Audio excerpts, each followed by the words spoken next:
y'all should be able to see Teardown. I thought you were playing Omori. Well, I put out an announcement because Grant is available today.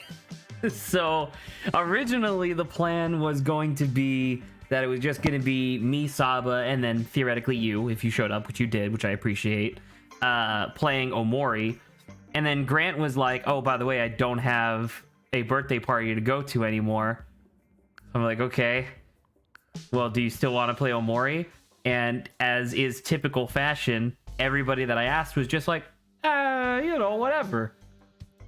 So I have pivoted, and now today's topic, or today's like thing, is that we're doing another like podcast stream. And if that's not your speed, Jesse, that's totally fine. You're free to go. I mean, I'll stick around for a bit. Sure. You can participate in their... What is it called? I don't even care enough to remember what it's called. What? The topic of today. Oh, divisive video game mechanics. Yeah. Oh, but you're good to go. Yeah. Yeah, just Should campaign. I do? I figure since Grant's going to be a wee bit late, we'll just give you some time to make sure that you're all squared away with Teardown and then begin. Sure, so I'm just here. In order to access the next mission, you have to go to the computer. But yeah. All right. How have you been, Jesse? I already talked to you briefly about your Global Game Jam experience. I've been okay. I mean, that's fine. It obviously could have been worse. Fine, yeah. Fine is okay. I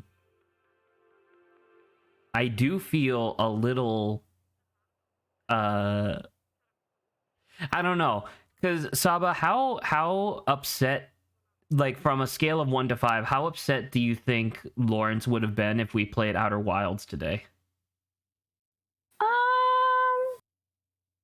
I would say kind of annoyed. Yeah. Because he, along with it's like, imagine you weren't there, Zach. Would you be annoyed? If I wasn't here, we wouldn't be streaming. Okay, well, please just go Wait, if I along with wasn't the here, you wouldn't be hypothetical. playing at all. I'm the one that owns the game. Congratulations, thank you. I'm putting a hypothetical out there, sir. Okay, so you're saying like if Lawrence was in my position and then I went there, yeah, I'd be annoyed because I would really want to see it. And so that's like the thing where it's just like, I don't know, like circumstances had it that suddenly we have Grant and Jesse available for today, and it's just Lawrence who's not here, and it's like, well, damn. Oops. Don't forget, you can. The hard one we couldn't figure out how to do. No, we did this one when you and I were playing this a long while ago. It was difficult. Is there a way to turn on the pool? There's not. Just smash open like a valve and it just floods. Yeah. Can I do construction on here? Are we sure there's not a water pipe somewhere? I don't think you still don't have yes, you do have access to the modded tools. I wouldn't recommend them though. We still don't have access to planks, which I think is weird. I feel like planks should be a little bit earlier in the game. Have you seen Teardown before, Jesse? I have not. All right, so hopefully Saba will be able to just. Hopefully Saba will be able to properly illustrate what the game's all about. But it's a... Dang, what is this pool made of? Ceramics. Dang, ceramics. They're resistant to meteor strikes, didn't you know? Wait, you have to fix the ladder. You knocked it over. There you go. That's enough. But yeah, so this game is obviously, as you can see, it's voxel based, but it's a physics-based heist simulator where you have an infinite amount of prep time, but only 60 seconds of execution. So like for Saba, so like in the mission that Saba's doing right now, her objective is that she has to, I think it's at least 3 of the classic Yeah. cars that are around this mansion. She can get more if she wants more points and more money, but she needs to get at least 3. But the second that any of the vehicles leaves its like jurisdiction, the alarm will go off, and she has 60 seconds to leave. So Saba can blow open walls, knock down doors. She can set off explosions and set things on fire. Doesn't really matter. Actually, you know what? Hit tab. There might be a fire alarm. No, it's just alarm boxes. So you can set the house on fire if you wanted.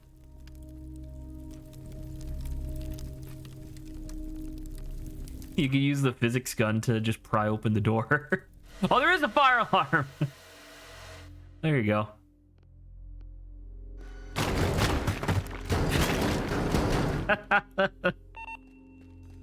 Holy crap, look, you knocked out the wall. Fine. It's fine. Oh!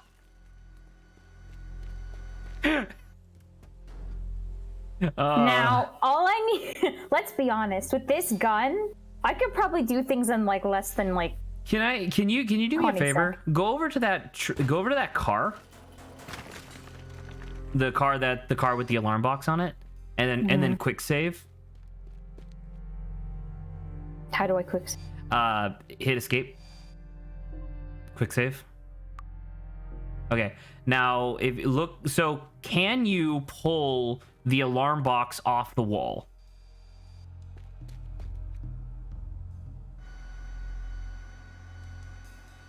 Are you sure this won't destroy it? I don't know, because what I'm thinking is that normally you're not really able to do this, because the alarm will only trigger if that red cable is severed. I wonder if you can get the alarm box off the wall without breaking the cable. Nope. Nope. Oh, it moved, and so it. Oh, okay. So if the alarm box moves at all, it still counts. Damn it! I thought it'd be really funny if you could just yank it off the wall and just put it in the back of the car. Man. All I need to know is where is water, so then I can just quickly dump this. Dump what? I could just grab the car, right? I don't think you're. Are you trying to destroy them? No, I'm gonna dump them in water. Is that what the mission said? Yes, sir. You said that yourself. Like, No, that was I think that was a different mission. Hit tab. Let's double check.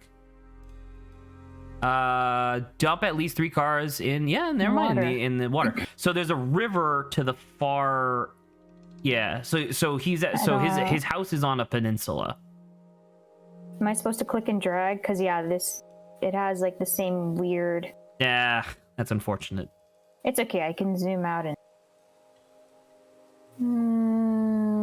Are the white spaces? They're just giving me, I guess, a location. Well, the white dots are the optional objectives. I think you only have one required objective, which is green. Oh yeah, and that's why the pool's been. Oh no, we are getting the jitters. Oh, the jitters! No. Well, shit, dude. You just can never tab in and out. I think it was this. I guess Are you jittery? Yeah, you're jittery. Yeah, that's jittery. Do you Damn wanna it! just switch to the other one? I guess. You wanna switch to potion craft? I guess yeah. If you're like. Well, Jesse, I hope you liked your your brief stay in Teardown. We're here to provide you with game demos, Jesse. So. I see. Well, that was Teardown. Give us an out of 5. How did you feel about Teardown? Heist out of 10. 5 out of 10. I heard Heist heist out of 10. Oh, heist out of 10. That's pretty good. Okay. Alternatively, I could just make you play Glyph, Saba. I have no clue. That's the platforming one where you play as a scarab that turns into a ball.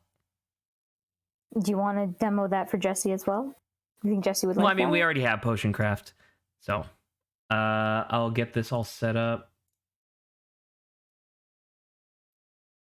Let it run. There you go. I don't know why is calculator running. It's not. What? Like calculator.exe comes up as an option. Funny.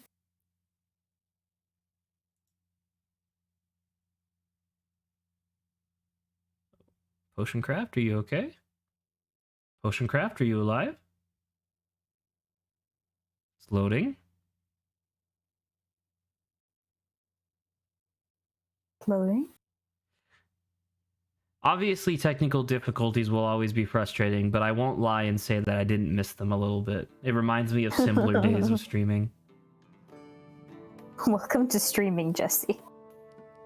We hope you enjoy the technical difficulties.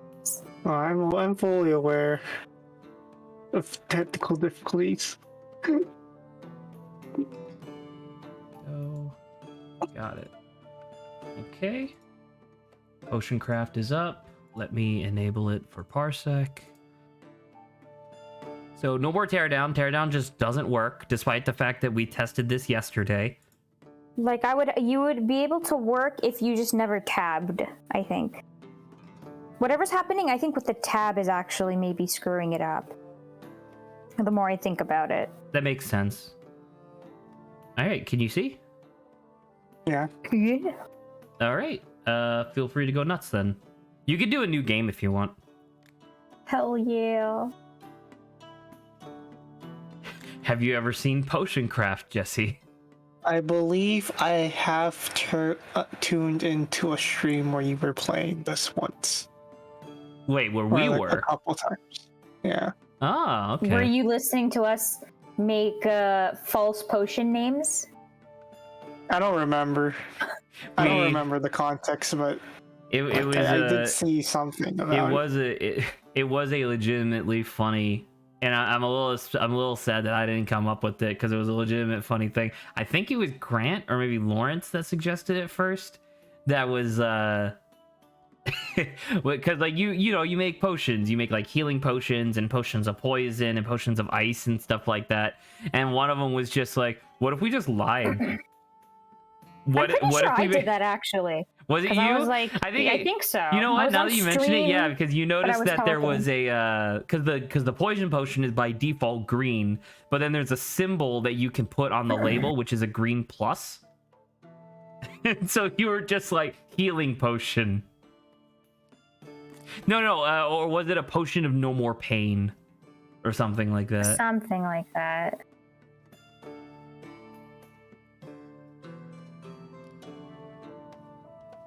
Do I have to put 2 in? What does it say? It says take Yeah. 2, so it wants you to put all 4 in. Okay. No. Even though it's not allowing you to stir, yeah. Well, you can like preface Jesse to the talk if you want, as I like figure this out. Of like Sure. why. About the okay.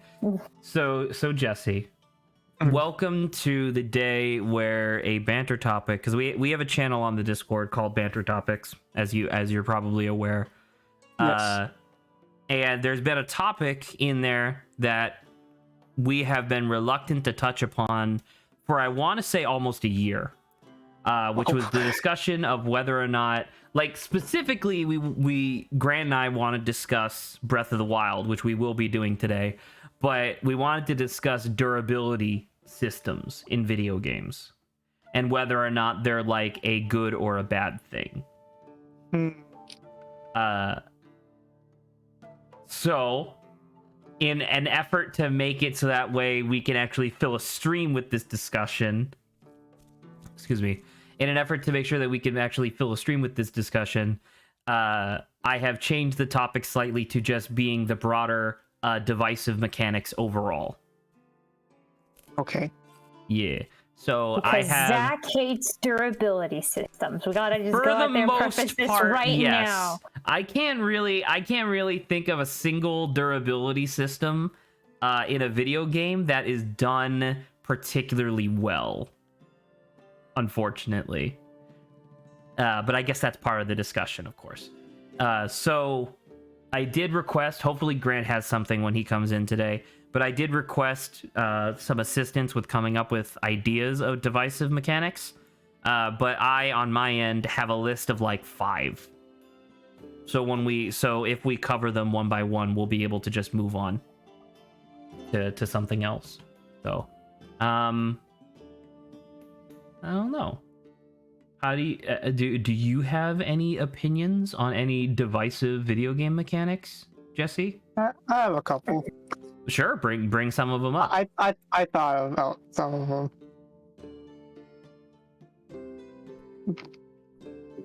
I'm about to say go nuts. I don't know. The big one I was thinking about was gotcha mechanics.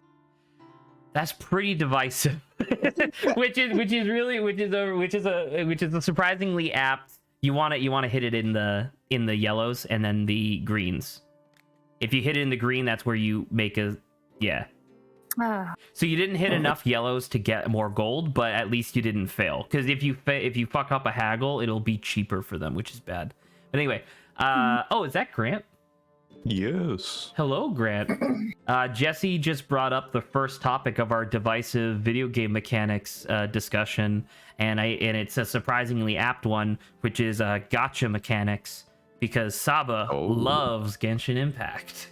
I mean, I do too, but like, it goes without saying how controversial the whole gotcha loot box system is. I can't really think of a circumstance in which the gotcha mechanics are ever a demonstrable positive. I need to be let in. Oh, sorry. Saba, give me 1 second. Mm-hmm. I need to let Grant in. All right, there you are, Grant. Thank you. Let me get rid of it. There you go. All right. Please resume. Oh, fuck yeah, potion craft. Yeah, Oh, so yeah. tear down didn't work. Damn it. Yeah, I was hoping to just show off some potion craft, but it didn't work. One day we'll record. Oh, Saba, you have a Teardown. level up too in the top right. Oh, complete the tutorial first. That's funny. Anyway, I can't think of a single game that has gotcha mechanics that wouldn't be a better experience if the gotcha mechanics were replaced with just like a storefront. Yeah. I don't know. I mean, with like Genshin's case, I guess. The thing that makes the gotcha mechanic stand out is the fact that depending on who you get, your playthrough will be different. Like the way you approach the game will be different because of your roster of characters that you will be able to choose from. Okay. I mean, sure, that makes sense.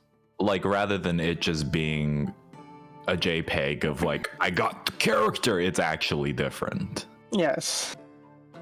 Because you Okay. have a character with unique abilities and skills and some type of niche where they can thrive in, and you will be able to make a unique team combination depending on which characters you have.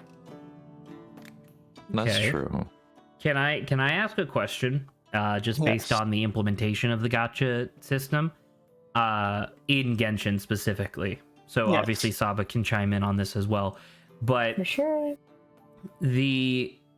I think that the most I have ever encountered or like personally interacted with a gotcha like marketplace system was way back when I was playing Brave Frontier, where in that game the way that they promoted or the way that they essentially coerced you into using like you know, buying the loot boxes to get the best stuff is that the new characters not exactly were always better per se, but they always had like more unique mechanics that allowed them to be more useful than their previous counterparts. So for example, just like a quick example, I remember that because when I was playing Brave Frontier, it was because the office that I was working at, everybody was playing it. So that was like the talk. That's what people would talk about during breaks and stuff. And, excuse me, there was a circumstance where this one new character came out whose whole thing was that he was basically Braum from League of Legends, where he would just throw up a shield and he would absorb a not insignificant amount of damage from all allies. Like he would just AoE protect all of them. And that was like a really big deal. So I remember like my boss at the time spent like $40 trying to get this one character just through loot boxes. And I remember like pointing and laughing at him because I was like, haha, nerd, I got it in just my free loot boxes. Like I didn't have to spend any money. But then like, I don't know, like 3 months passed, and lo and behold, a new character came out that did the exact same thing where he protected your entire group, but it was literally just like 30% better. Oh. And so it was a sort of thing where it's like it was unfathomably predatory. And so my question is does Genshin do something similar where like when a new character comes out, they push an older character out of relevance? Technically, not really. Because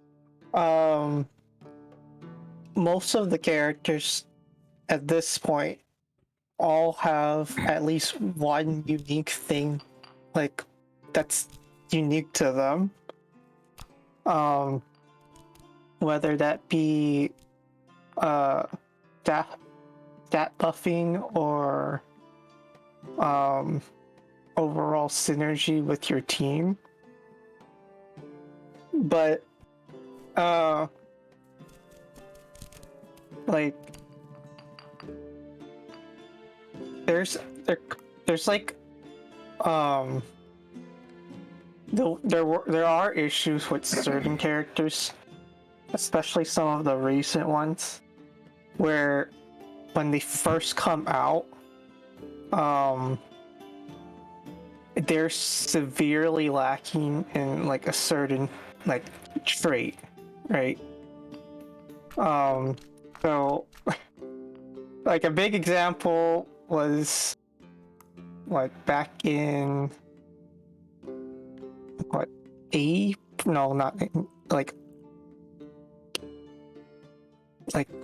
May? I don't know. There's a character named Kokomi, right? So her deal is that she's like she's supposed to be like a super specific healer, but she also has like a very consistent like attack stat, but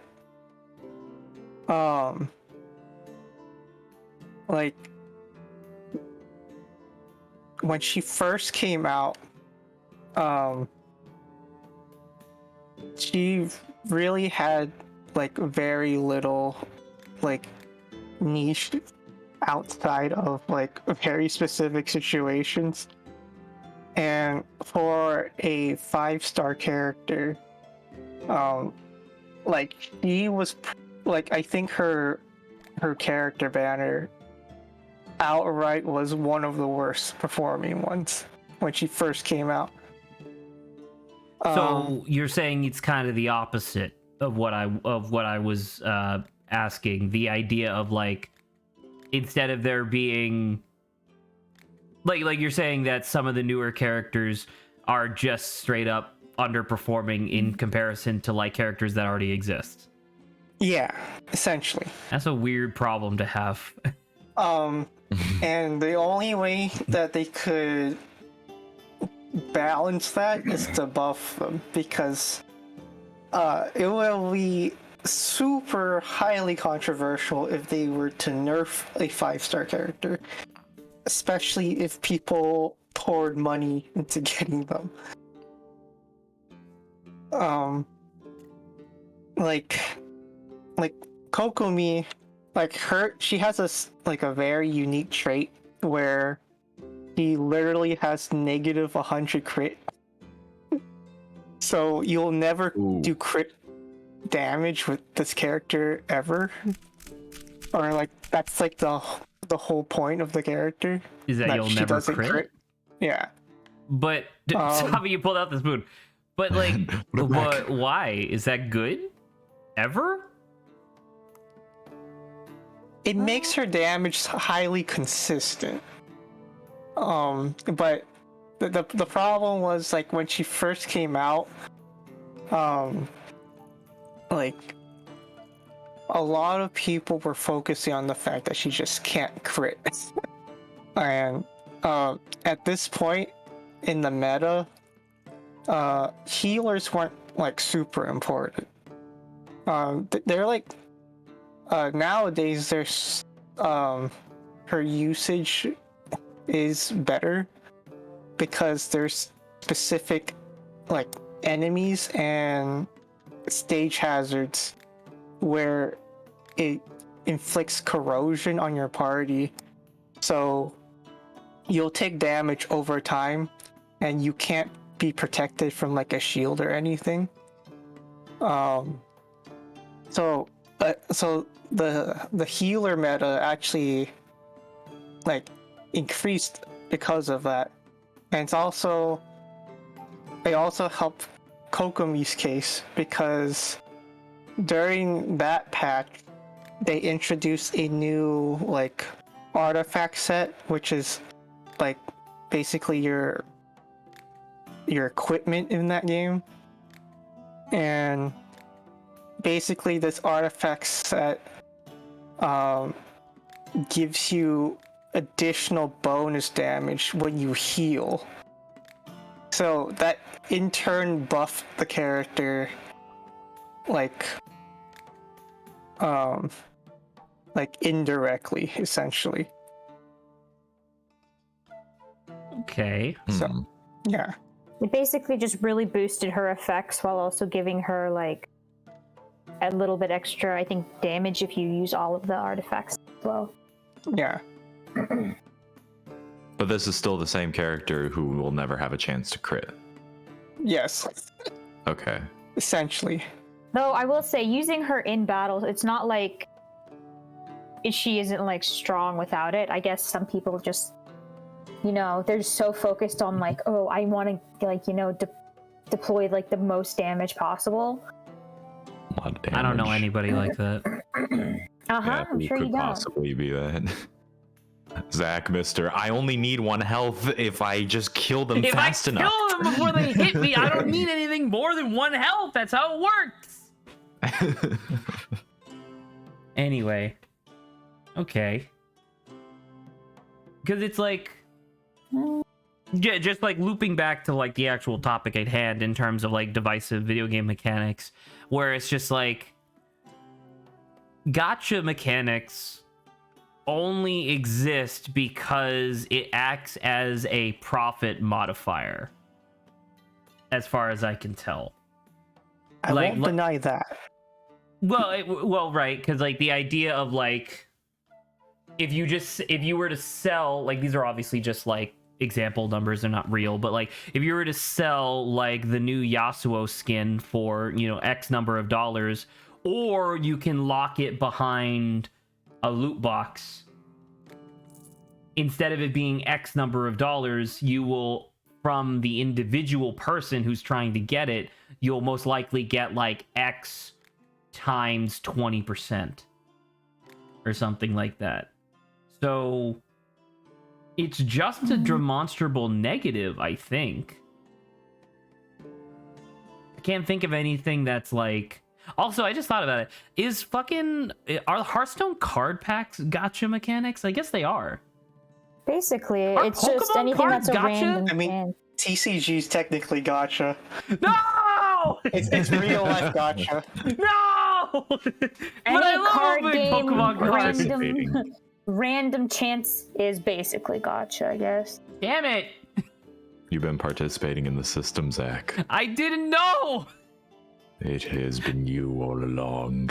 That's really funny. I You'll have didn't really ever think about that before. Because you technically don't have like a guarantee. The red book. you technically don't have a guarantee to get like the cards that you want all the time. Yeah.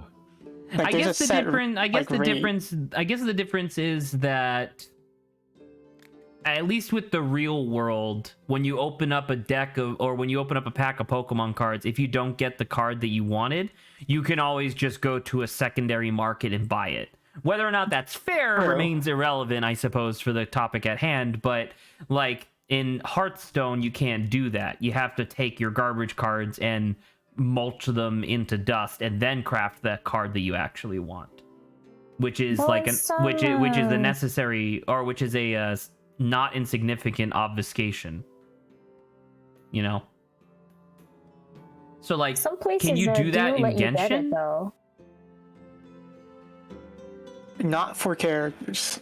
Like, you can't necessarily pick a character, but I've talked with you about this, Zach. At a certain point, you will assure, like, 100% Yeah, get a character, though. there is a pity system. Yeah. Well, I mean, get a character, but like it's still just gonna be a random character, right? Like, can you open the same character multiple times?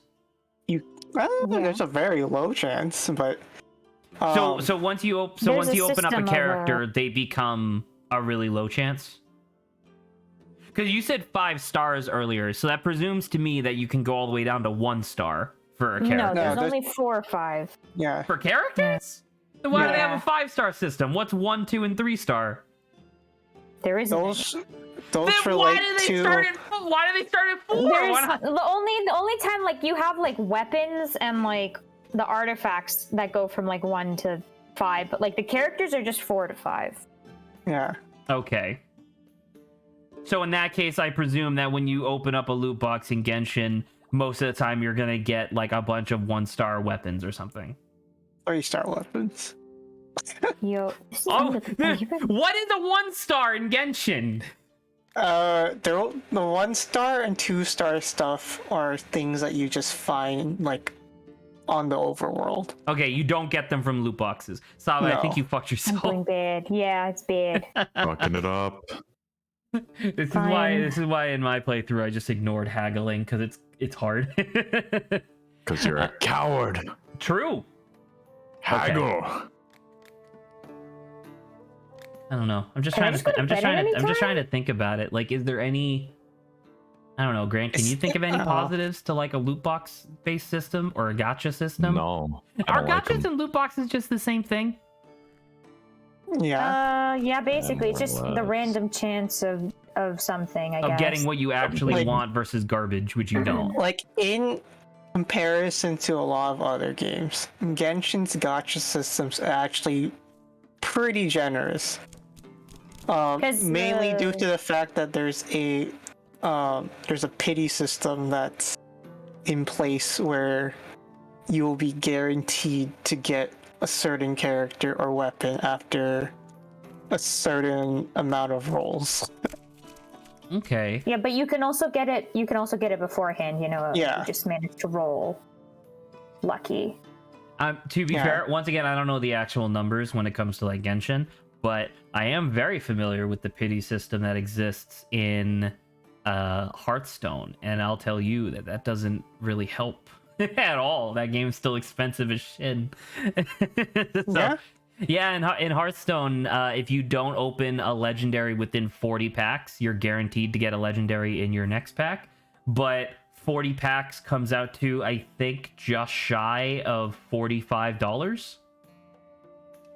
Legendary.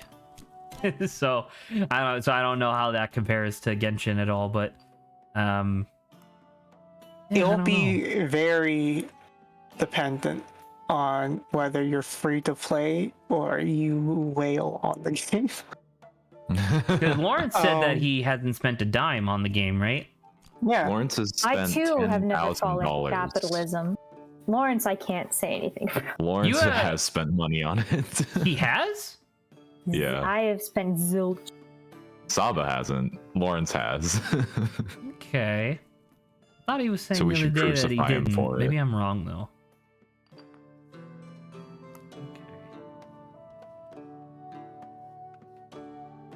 I think A little bit of water. Yeah, you could pull it with water. oh, Little bit of water. A little bit of roast vegetables never hurt anybody. Stir it a little. Stir it a little. Come on, stir it. Yes. Yes! Yeah. Yeah. This is what we do on this stream. We sit in the just chatting category while watching Saba make a potion. Would this be considered just chatting if you're playing? Whatever. We're so small that they won't ever actually look at the stream. For my purposes, I consider this just chatting because nice. That was You wasted the fire bell. fine. All right. Well, that's gotcha. That's gotcha mechanics, I guess. Because it's like I wish that we had somebody who was for gotcha mechanics in the discussion, like someone who liked them. Like, they're probably fine, if only, I don't know, depending on, like, maybe if they were more, like, generous with, like, how far you have to go, or, like, even the types of stuff you have to get in order to, like, if they provided more in-game resources, Yeah. I feel like it would be better. Are you speaking specifically of Genshin?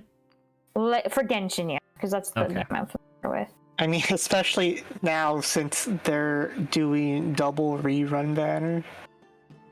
So Yeah! it forces you to choose between like two characters that are running at the same time. Damn. Which is frustrating because it's like, at least for me, I like a lot of the characters, so it's like, great. Yeah. You I won't be able to get either of them. You must choose your favorite child. No! Must. No! We know you prefer one. You have to choose. Can't say it. I will never say it. You must.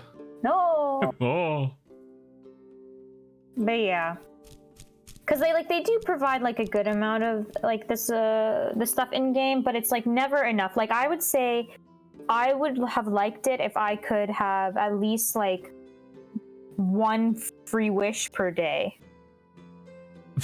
You know, like even if you have That's Welkin ridiculous. Moon, even if you have Welkin Moon, you don't even get like one wish. You're like 10 short of a No, wish. I know that's the thing, but like I would have like either one wish or at least like you get the material for like half of what you need for one wish for like in one day.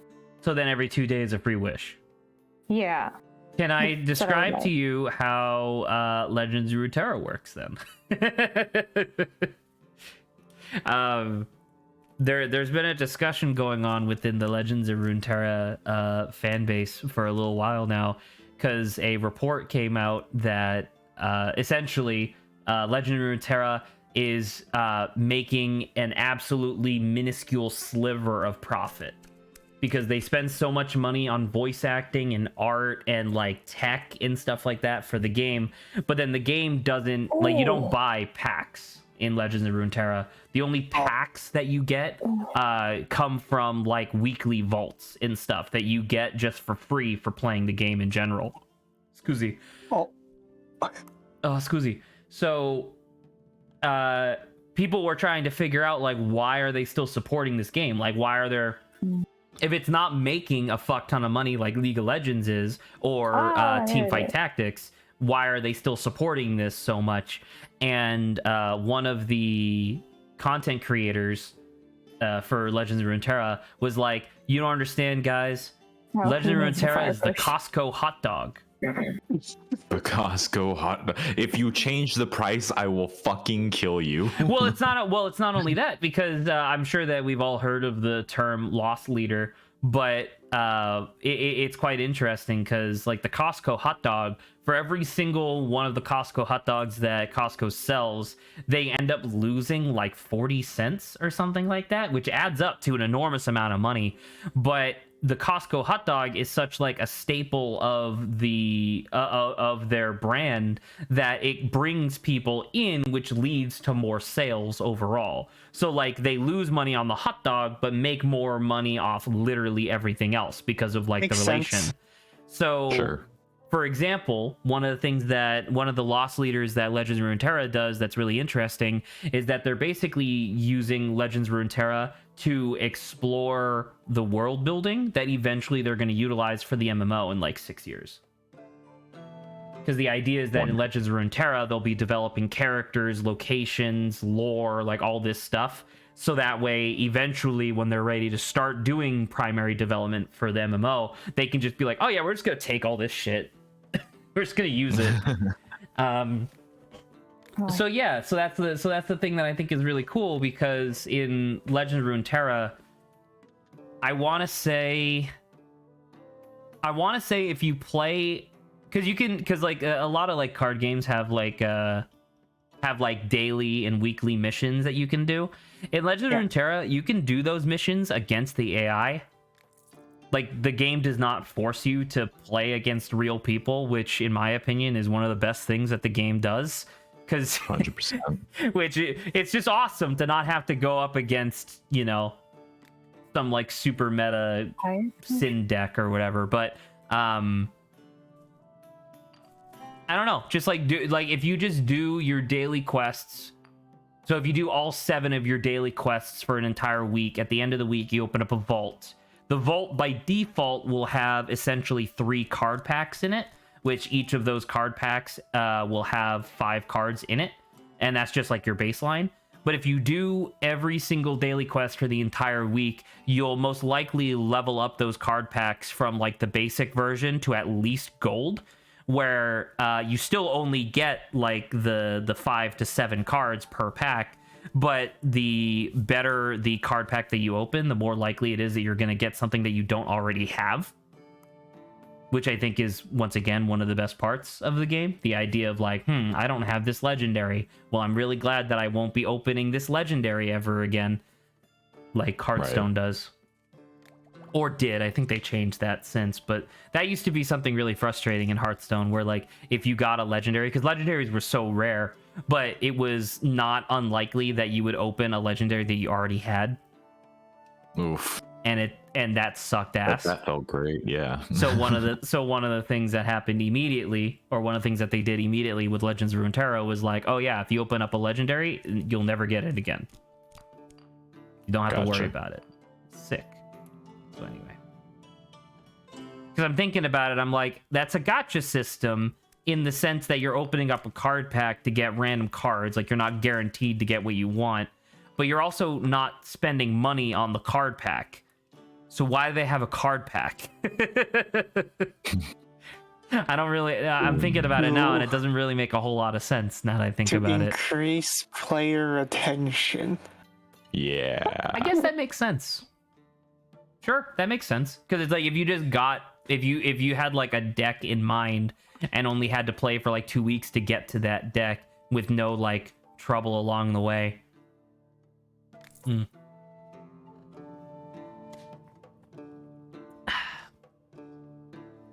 just chugged an entire water bottle. Delicious. All right. I don't know. Do you have anything else you want to say about gacha systems in general, Jesse? I think it was a pretty much resounding agreement that it's a divisive system. Yeah. I mean, there are a lot of games where the gacha system is implemented in a way where it's super unfair. Like, a lot of mobile games. Yeah, a lot of mobile games. Like Pokemon Masters, for example. Like, oh my god. like freaking, you have like your limited character, right? And they all have like their special banner and everything. You'll have a pity system of like it'll take like way too many rolls to make it worthwhile if you were to like pay for them.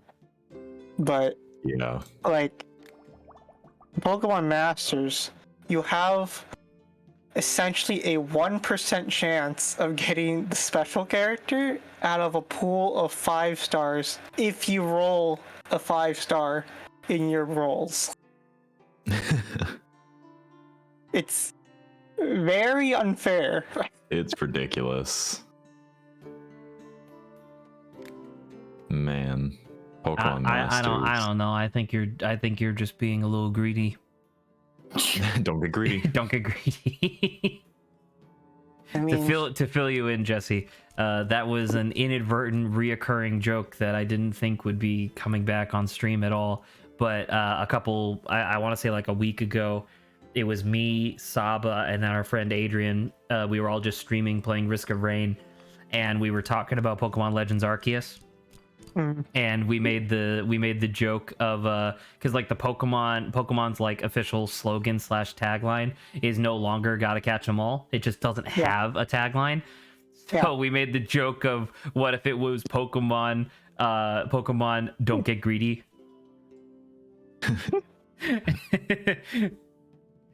Anyway. No. Stop, what are you doing? She's like clicking on everything, trying to be like, I don't know where to go. All right. Okay. Grant. Yes. Obviously, the progenitor of today's topic of conversation largely is going to involve you and I, but I did want to ask before we get into this, do you have any divisive mechanics that you would like to talk about first?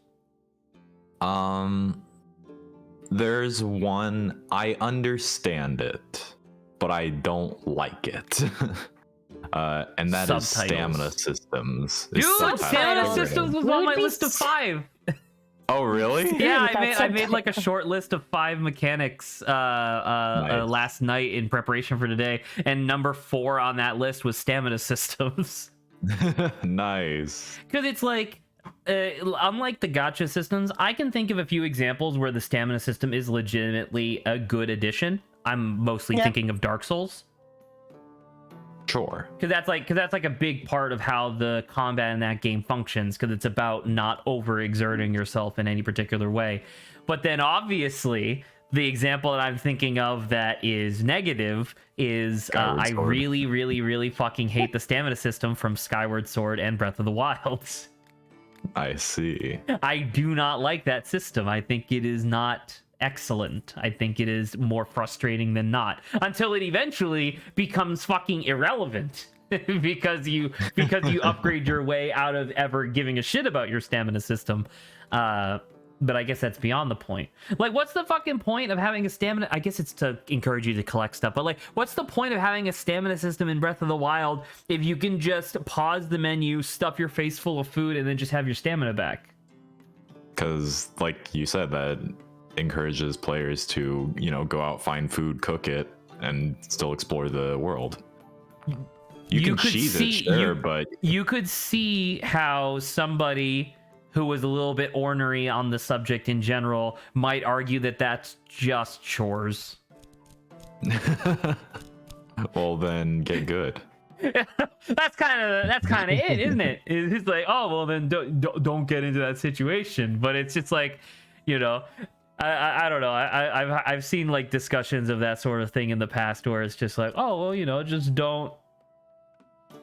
just get good. And I'm like, but no, the game encourages me to like go around picking up every single fucking leaf on the ground.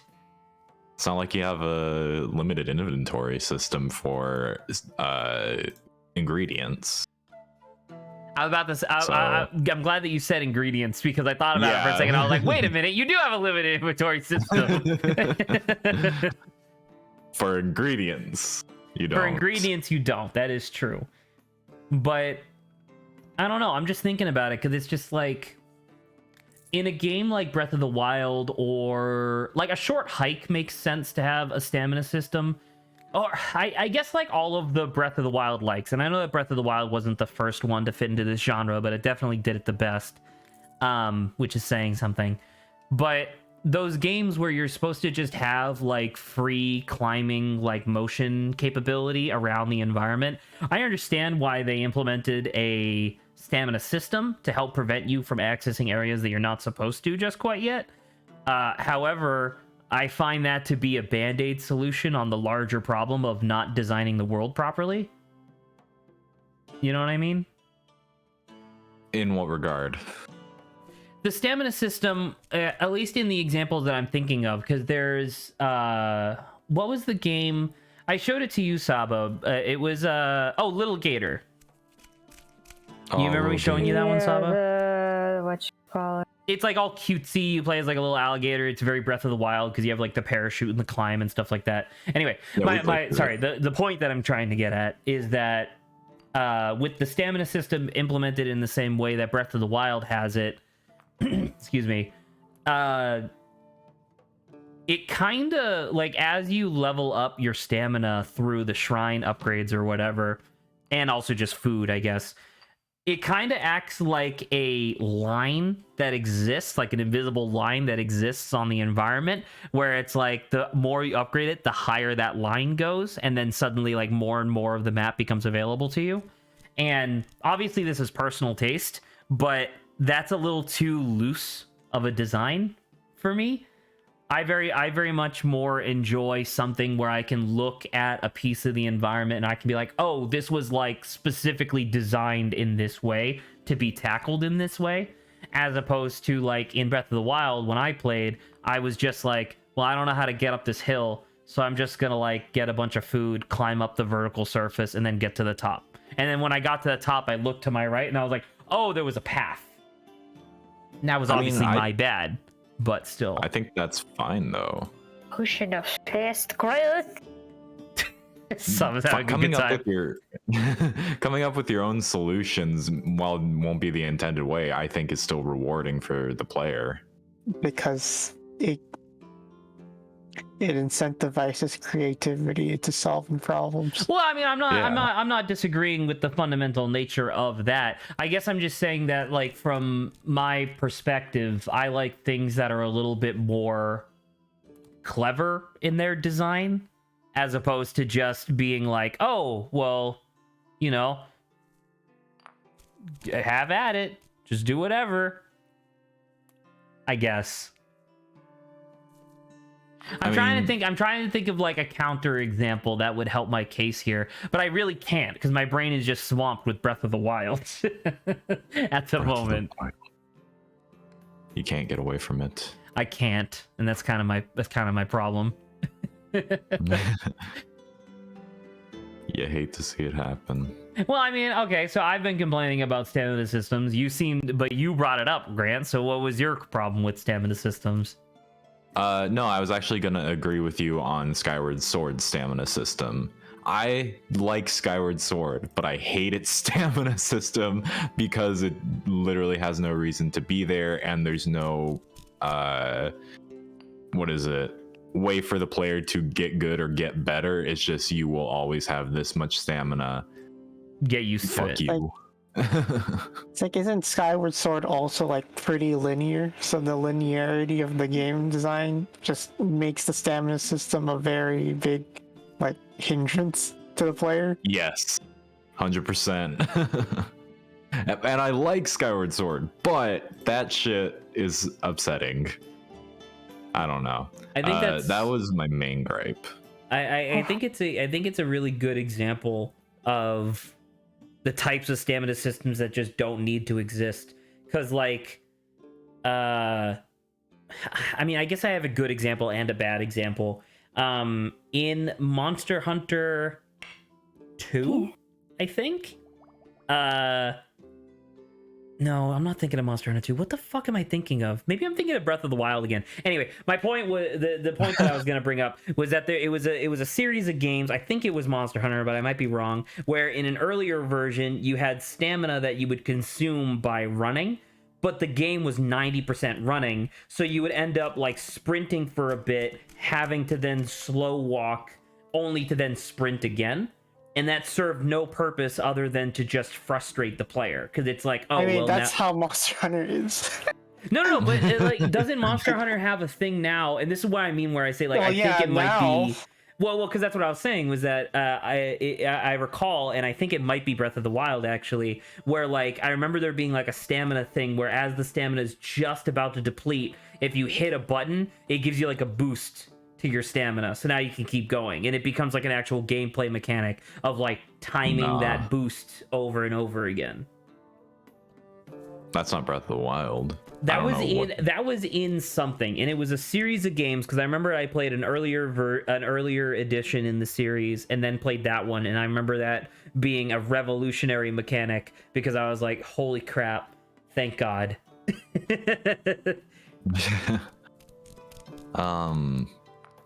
So it was it just like a window where you would just hit it and then you could just continually sprint forever? Imagine a bar, right? Imagine like a stamina bar, like Dark Souls style, where you're just running. You couldn't do it in combat, but if you were just running, just moving from point A to point B, the bar would have this like brief second right before it fully depleted and forced you to like walk until it fully like replenished itself. There'd be a brief second right before it depleted where the bar would flash a couple times, and if you hit the sprint button while it was flashing, it would just give you 33% of your bar back. And this could just be repeated forever. Infinitely. And I remember that being really, I remember really enjoying that because it was the sort of thing where it's just like, okay, now there's like an actual, it almost felt like it almost felt like smacking a horse, like as you're riding. Okay. Well, because it was like this thing where it's just like the character that I was playing as clearly was getting tired, and I was like, no, keep going. Keep going.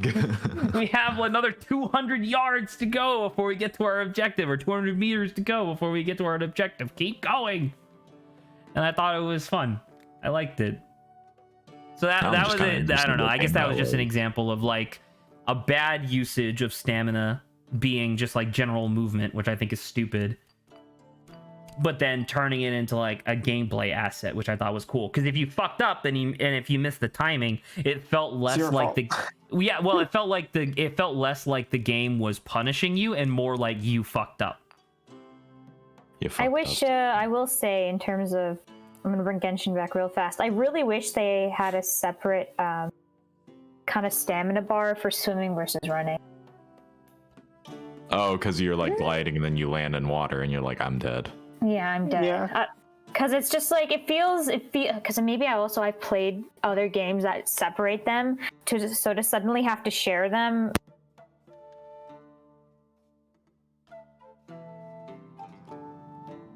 Hello? Hopefully I didn't die. My bag. Okay.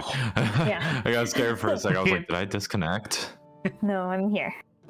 Okay. Yeah, it's just a bit annoying. Yeah, no, that's fair. I'm just trying to think about it, and it's just like, I think that the best version of a stamina system is the one that you have to micromanage in like a scenario, i.e. like Dark Souls in combat. Whereas I don't like stamina that's just for traversal of the world. I would rather it be, I don't know, just let me run, dude. Well, like, could you imagine if Mario had like a stamina meter where Sonic has a stamina meter? Yeah, like imagine if Sonic Frontiers, like the new one, imagine if Sonic had a fucking stamina meter where it's like, oh, you can walk wherever you want, but if you run, it costs stamina. That'd be hilarious. That It would be funniest shit ever. It'd be Um, amazing. It would be my favorite game of the year. Game of the year. For the balls to do that. Cause it's like, I'm just thinking about it because like Mario is obviously a platforming series that's all about, you know, like movement. the movement, and it's just like I know that Zelda isn't specifically all about the movement; it's mostly about exploration, I guess, historically, and combat. But like, I don't know. I think it would be really nice to just not have to worry about that sort of thing. But once again, that's mostly just my personal preference of not enjoying like loose whatevers. That's a lot of Sava, stuff. mechanic that you haven't interacted with, by the way, that's really cool. You've seen a couple of The times stamina system. the stamina system. Yikes. No, but the on the map, as you're like going to the places where you make the potions, you'll see, so like up and to the right of you, there's a little swirl.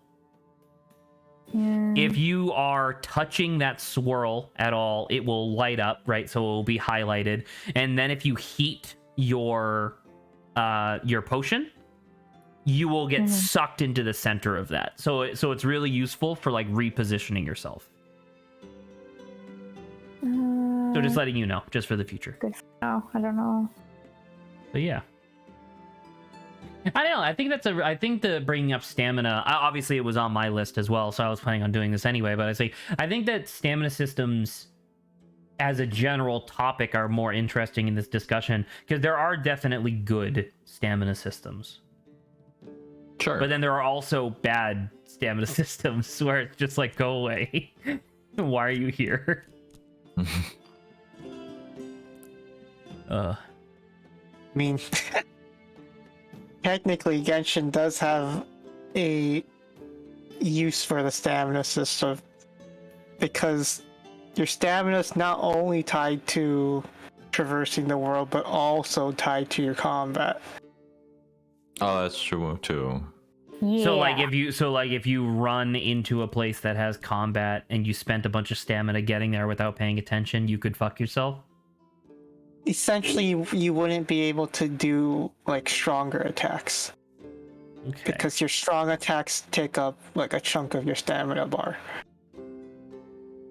That'd and you just be a kind of interesting like thing for like an open world RPG, like a la the newest Dragon's Quest games, where it's just like where like you see the enemy, but once you fight the enemy, you go into like turn-based combat sort of thing, where it'd be kind of interesting if you do a lot of like overworld stuff, you gain stacks of fatigue. Which, like, when you're in combat, your person's like all fucking tuckered out, sweating profusely, and it's like, They caught you slipping. give me a fucking second, dude. Wait. Hold on. Hold on, just give me a minute. As like the guy's You'll do winding less up, damage, and you'll have less turns to attack. and it's just until- like, and that's like a thing to make sure it's like, okay, make sure you're not like that'd be a cool way of like punishing the player for not paying attention for an ambush, you know. That'd be interesting. Anyway, I'll keep that in my back pocket for later. Okay. Do you have anything else you would like to say on stamina systems, Grant? No, I think we covered most of it. Okay, are you ready? Are you emotionally prepared? Maybe. We'll see. So the main and headliner topic for the Divisive mechanics, something that we have been putting off for about a year, is durability systems in video games. I would like to start this discussion by saying that I do not think I can think of a single video game that overtly benefits from a durability system, and I include Minecraft. Wow. See, he's starting to speak blasphemy. You guys have to be careful. Can't believe he's wrong already.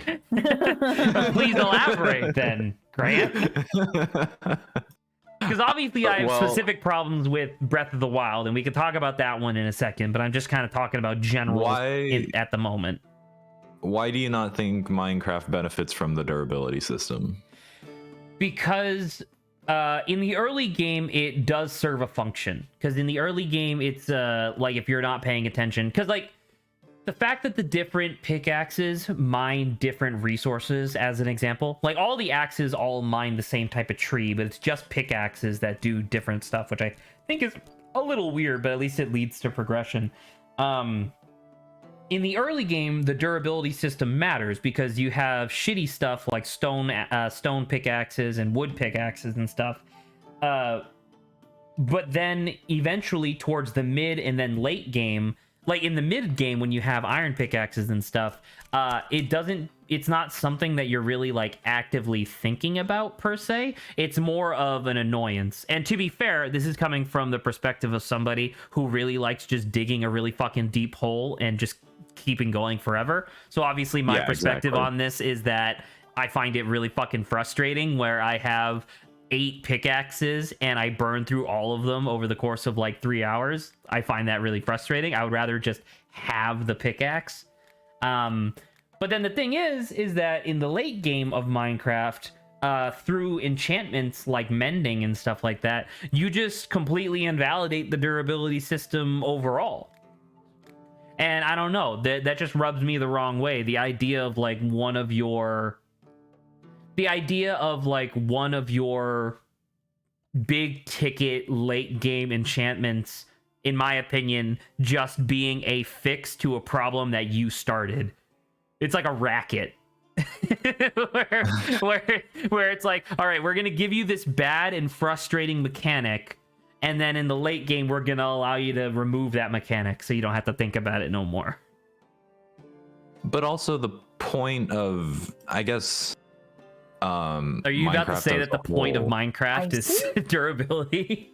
The point of Minecraft is durability. Anyways, next topic.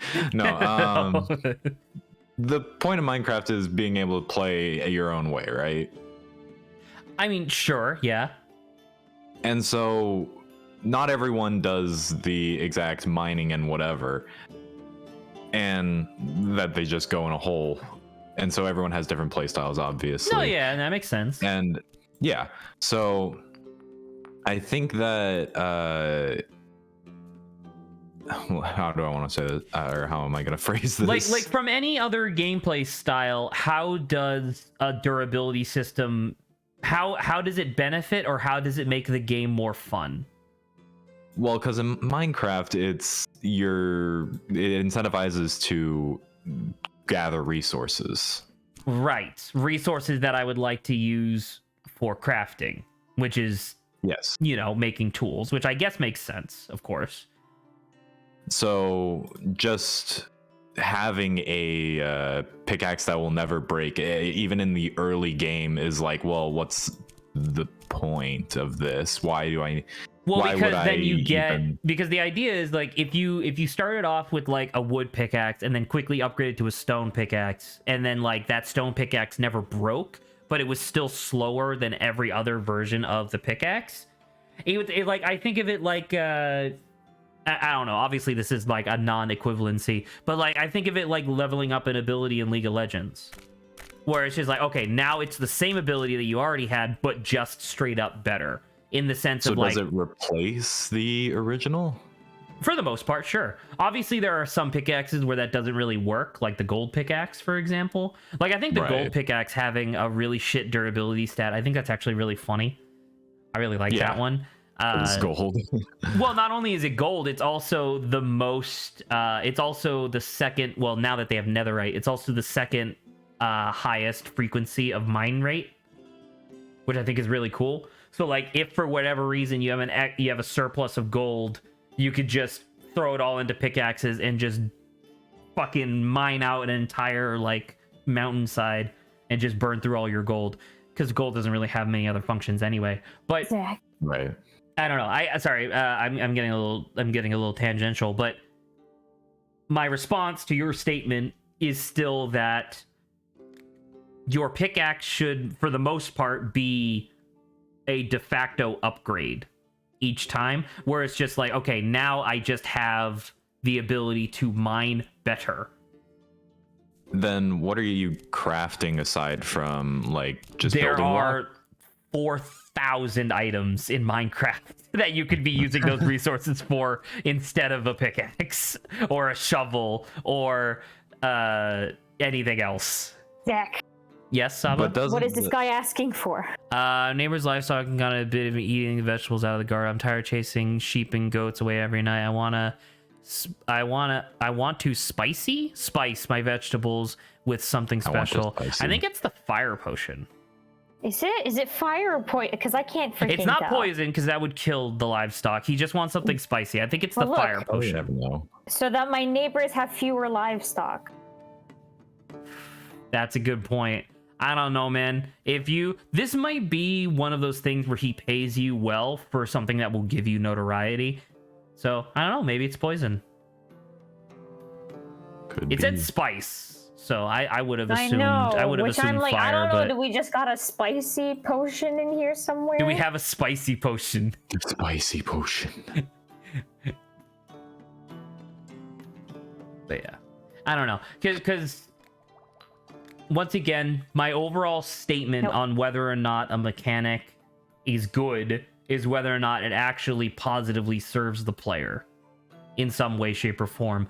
And I don't think that a version of Minecraft, like if you were to mod Minecraft to just have it so that way pickaxes had infinite durability, I don't think that would make the game worse. I think that there's plenty of other stuff that you can do in the game that would help facilitate gameplay that wasn't just, oh, I have to spend 18 iron ingots making pickaxes again. I think that's part of the resource management of Minecraft, though. Like, not only that of making like a bunch of things, but then also keeping them in your inventory in the way that you play. But but doesn't that same function also exist with food? Like if I'm in a hole digging a bunch of stuff out, I already have to go back to the surface for food every once in a while. And it's true that food can stack up to like 64 per square and pickaxes can't, but still. Zach, what's this now? Oh my god. Found pass through the cliff tunnel. When I went to town, everything was fine, but on my way home, I found the tunnel blocked. Oh, explosive. There's an explosive potion? Okay. You can see in your bottom right, it's been asking you to make an explosive potion for a while. Oop. A potion of explosion? So okay, potion of explosion will probably be beyond the fire potion. Potion Explosion was the name of my band. Potion Explosion is the name of a really other? good board game. Nice. So like in this direction, it's like poison-ish related, and this section, it's like fire? Mm-hmm. Oh, I did not know that. That's Yeah. So like you can see to your right, it's like ice. Yeah. And then to your left is fire, up is lightning, and then down is earth. I believe if you go past the ice potion, I believe it's like potion of water or something, which I still think is funny. Potion of mud. Potion of mud. Potion mud. Anywho. What were we talking about? We're still talking about durability. We haven't actually gotten to the point of the topic yet. But yeah. I don't know. Jesse, do you have anything to say on this?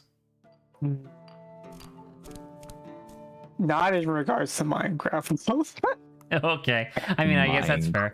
What you were going to say, Grant? You were going to spout more lies? Really? Yeah. More lies. Lies. Your lies. Your throbbing lies. Your beautiful, curvaceous lies. Lies. I don't remember what I was. Now I'm just thinking about your throbbing lies. That's awful. Okay, so you admit that durability in Minecraft is bad. Absolutely not. Okay, I'm glad that we came to an agreement. No, never. No. Never agree. No. Wow, really? No. Why? Fuck, I was gonna say, the resource management. Is that not just part of the resource management of Minecraft, that carrying food and multiple things with you is just something you'll have to manage because that's part of the game? Doesn't that contribute to it? Cool. Yes. My counterpoint is still that the game would probably be better if it didn't have that. Because, like, yes, it does exist in the game now, but that does not make it de facto correct, I guess. But I'm saying it contributes to the fact that Minecraft is about resource management as well. No, sure. Right. Yes. Like, I agree. But you already have, like, once again, just thinking about, like, caves, just to be, like, specific. But it's just, like, it is true that the game is about resource management, but you already got torches, you got food, probably got something else If you're planning on going on a big ass adventure, shouldn't you prep for a big ass adventure? I mean, yes, but when you're mining, your inventory gets full of crap. And I'm sick and tired of having 1/8 of my inventory full of fucking pickaxes, dude. That's the point. I don't care if it's the point. It's not good. That's my argument. Your argument is that it exists, and I'm like, yes, it does exist. That just sounds like bad resource management, Zach. You're making the argument that I am doing bad resource management, whereas my argument is that the mechanics should be different. You should have the one pickaxe, the one axe, the one sword, the one shield, the one whatever tool you end up making. You should just have it and then upgrade it over time. Yeah. I think that's just part of gearing up, though. Oh, Saba made a vagina potion. Congrats. So I can't get what he wants. I mean, you could always just tell him to fuck off. You could kill him. Take this. Oh. You know, can you take this? Can you? Because you ran out of stuff that could go in that direction, right? Yeah, sorry. Yeah, so you should definitely not do that in the future. Don't just start giving him a bunch of random potions because you will gain notoriety and lose stars for that. Yes. You should instead just end dialogue where you will get nothing. Okay.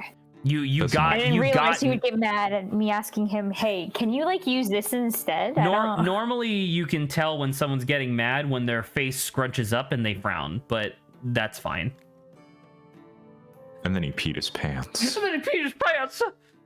Because someone said that durability in Minecraft was a good thing. Anyway. And then he peed his pants. Because it is. It's not. I'll piss my pants right now, Zach. I'll piss my pants out of spite. Yeah. Should we continue to the main course? The main course of the game Breath that we of the want Wild? to talk about. Sure. Yeah. I have already talked ad nauseum with you in private on how I think that they should have done the durability system in Breath of the Wild. I think for the most part in Breath of the Wild, I don't have a problem with like the generic weapons that you get having durability. I don't really have a problem with that because you do end up finding a lot of them. And they do sometimes have like secondary uses, like the metal weapons being able to conduct lightning and stuff like that. Like that's all cool. I don't really have a problem with that per se.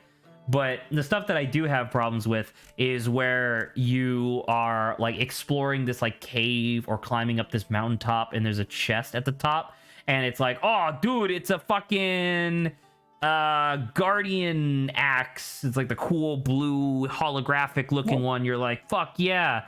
And then you swing it like 40 times and then it shatters in your hand and I'm like, what? Yeah. I spent all that time and it's just gone. I mean, that's why there's multiple. That's kind of my point, is that I think one of the things that happens with the way that the durability system functions in Breath of the Wild is that it turns things that should be demonstrable rewards into sword +2. I mean, I think because obviously they do have the permanent weapon being the Master Sword. Yes.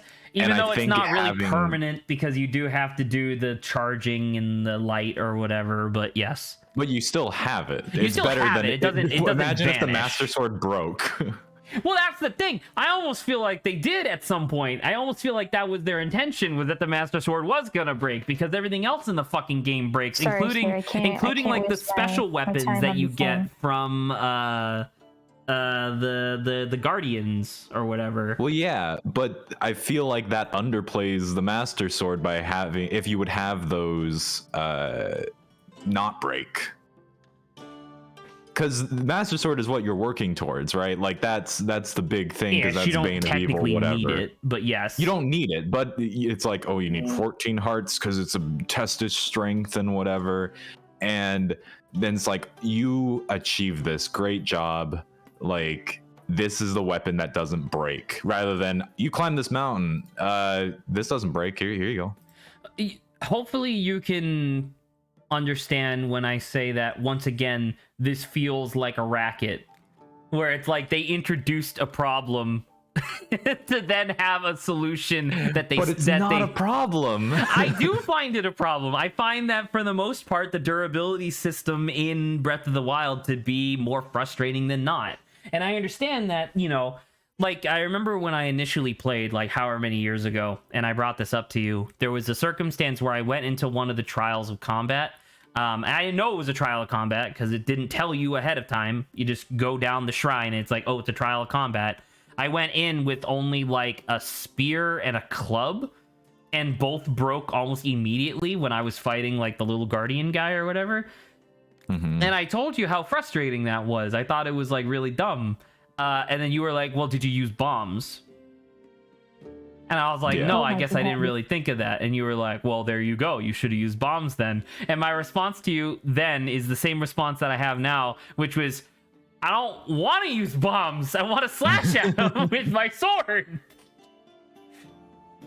Well, No. Has this person tried Potion of Horny to deal with Have you tried Potion of Horny to make the thugs go away? Yeah. Just make I all think the that could thugs work. gay for each other. finally. They'll be distracted. There you go. We They'll got be it. distracted. They'll never know. I think that'd be a really fun update for this game. Like, imagine if they added, because right now there's only like positive, negative, and then neutral response to whatever potion you suggest. That'd be really funny if they added like a response, which was like, I didn't think of that. Oh, whoa response. Ooh, woo. Ooh. But yes. I don't know, Yeah. Grant. I feel like this discussion is I feel like it's a little frustrating from both parts because we're coming at it from like fundamentally different directions. It's absolutely immovable object versus unstoppable force of nothing's gonna happen or whatever, or we're not gonna get anywhere because we're very different in how we enjoy games. Exactly, because it's just like I remember like, because I've gone through like multiple waves of like, man, I really wish that there was something else here. Like, I wish the system was different. And I remember one of the things that I suggested at one point was that on the plateau, like while you're still doing the tutorial stuff, I really wish that you got a like default sword. Like, it'd be shit, like almost worse than a stick. Like a default shitty ass sword, which was always like in your inventory or whatever. Like, it would just take up its own slot that wasn't part of your regular inventory space. And so if you used every other weapon in your entire fucking inventory, at least you still had this rusty piece of shit that you could use. And then you could have like a side quest where you upgrade it over time. And guess what? That rusty piece of shit was the master sword or whatever, you know? Just like I guess in the case of Breath of the Wild, I wish it had a baseline that you would drop to that wasn't literally free fall. Because I know the baseline is like bombs, lol, but also no. That's not the combat in the game. In that case, if somebody can respond with like, well, just use bombs, then I'm like, okay, well then why use weapons ever? I mean, the combat in the game is literally what you make it. That's why you see people fucking flinging entire doors or metal boxes onto enemies. I'm here to tell you that number 3 on my list is physics puzzles. So, that's a different problem. Yes, Saba, I see that you haven't made any progress. Apparently, this isn't mana potion. I don't Dealing know. with gang thing, that I need a potion that only makes my sword strike true, but also imbues it with magic power. What kind of magic? I trust your judgment. He just wants me to choose something like fire or ice, I guess. I think so, because I think your mana potion. Definitely not flash. Definitely not light. I would go with like frost or something. Okay. He just wants something to enchant his weapon with magical abilities. When you gave him the mana potion, that's to like recharge his magical abilities, which he has done because he's a guard. Okay.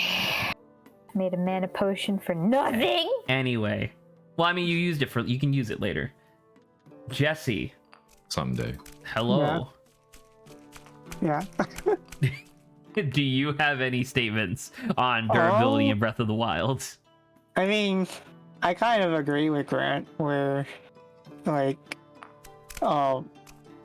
if they give you secondary, like, weapons, per se, to attack a problem, I'll use those secondary, like, the secondary items to solve a problem. And it may not be the most efficient way, it may not be the most effective way, but it is another option that'll give me the power to do whatever I want, basically. To become God.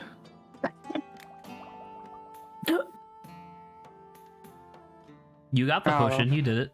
I know, I wanted to keep going. Just to get that experience. Here, sir. I don't know. Because it... Oh, the explosion man. Explosion man. That's the same, it's the same rogue guy.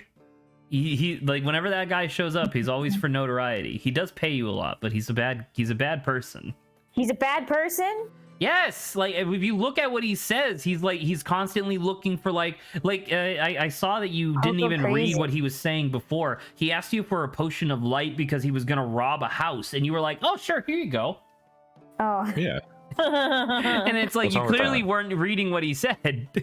Okay, just for you, dude. See, I for declining, you lost prestige, but you gained popularity, which means that people will pay you more in the future. Low on popularity. You're popularity level 4. Anyway, I don't know, man. Response. I don't. It's a weird topic of conversation talking about like durability systems in Breath of the Wild specifically, because it's so intrinsic to how the game functions that my argument of like the durability, and obviously a lot of other people agree with me, and a lot of people agree with you guys, of like the durability system isn't that bad or is bad. Once again, it's very divisive. The game would have to be fundamentally different from like a core foundational standpoint if it had a different... It would not be Breath of the Wild. And my argument would be that it would be a better Breath of the Wild, but that's obviously from my perspective. So I can't necessarily imprint that on anybody else, you know? Because it's just like, I remember... Saba, who's the guy who did Color of Corruption? Jello. No. I don't know. Great, thank you. I appreciate that. Thank you, Saba. When have I ever been reliable when it comes to names? Oh my god. Give me a quick second. Because I have it saved. Rasputin. Rasputin did a video, I want to say like 4 months ago or whatever, where he talked about the same thing. He talked about how he was like, he even started the video being like, oh boy, the comment section's gonna be great on this one, where he was like, I don't think the durability system is very good in Breath of the Wild. I love the game, but I don't think the durability system is very good. And he talked about this thing where what if when a weapon broke, it broke into like a basic crafting material that you could then use to repair weapons that you had that were good. You know what I mean? Because like, not all weapons, that would be cool. Like not all weapons in Breath of the Wild are created equal. Because like literally, sometimes the different weapons you have different functionalities. Like axes cut trees faster. You can lunge with spears, stuff like that. So they have like more unique mechanics to them other than just dealing damage. So when you get like, what's the name of the cute fish girl? Mifa? Yeah. Does this person want to kill their kid? I want to poison the porridge if I put it into the evil sprite. Yeah, I don't know what this is referencing. I can't. There's a sprite in their house. But what is this? Do they want to kill their kid? I don't know, Saba. Do you want the money or not? Also, you've been sitting on level ups for a while. Oh. Do you want the clout or not? Do you want the clout or not, Saba? How far are you willing to go for some clout. Well, she never said it was for her kids, so I'm praying that, Oh my God, Saba's killing her kid. I can't believe it. I don't care. Saba has deniability. I won't attest to that in court, but I'll tell her that right now.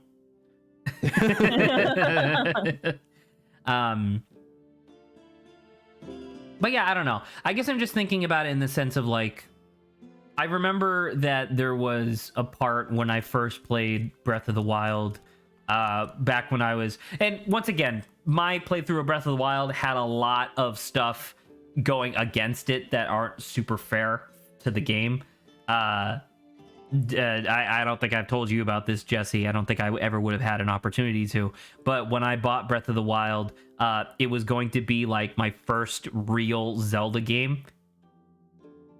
Right? Because the only other Zelda game I had played, prior was Phantom Hourglass.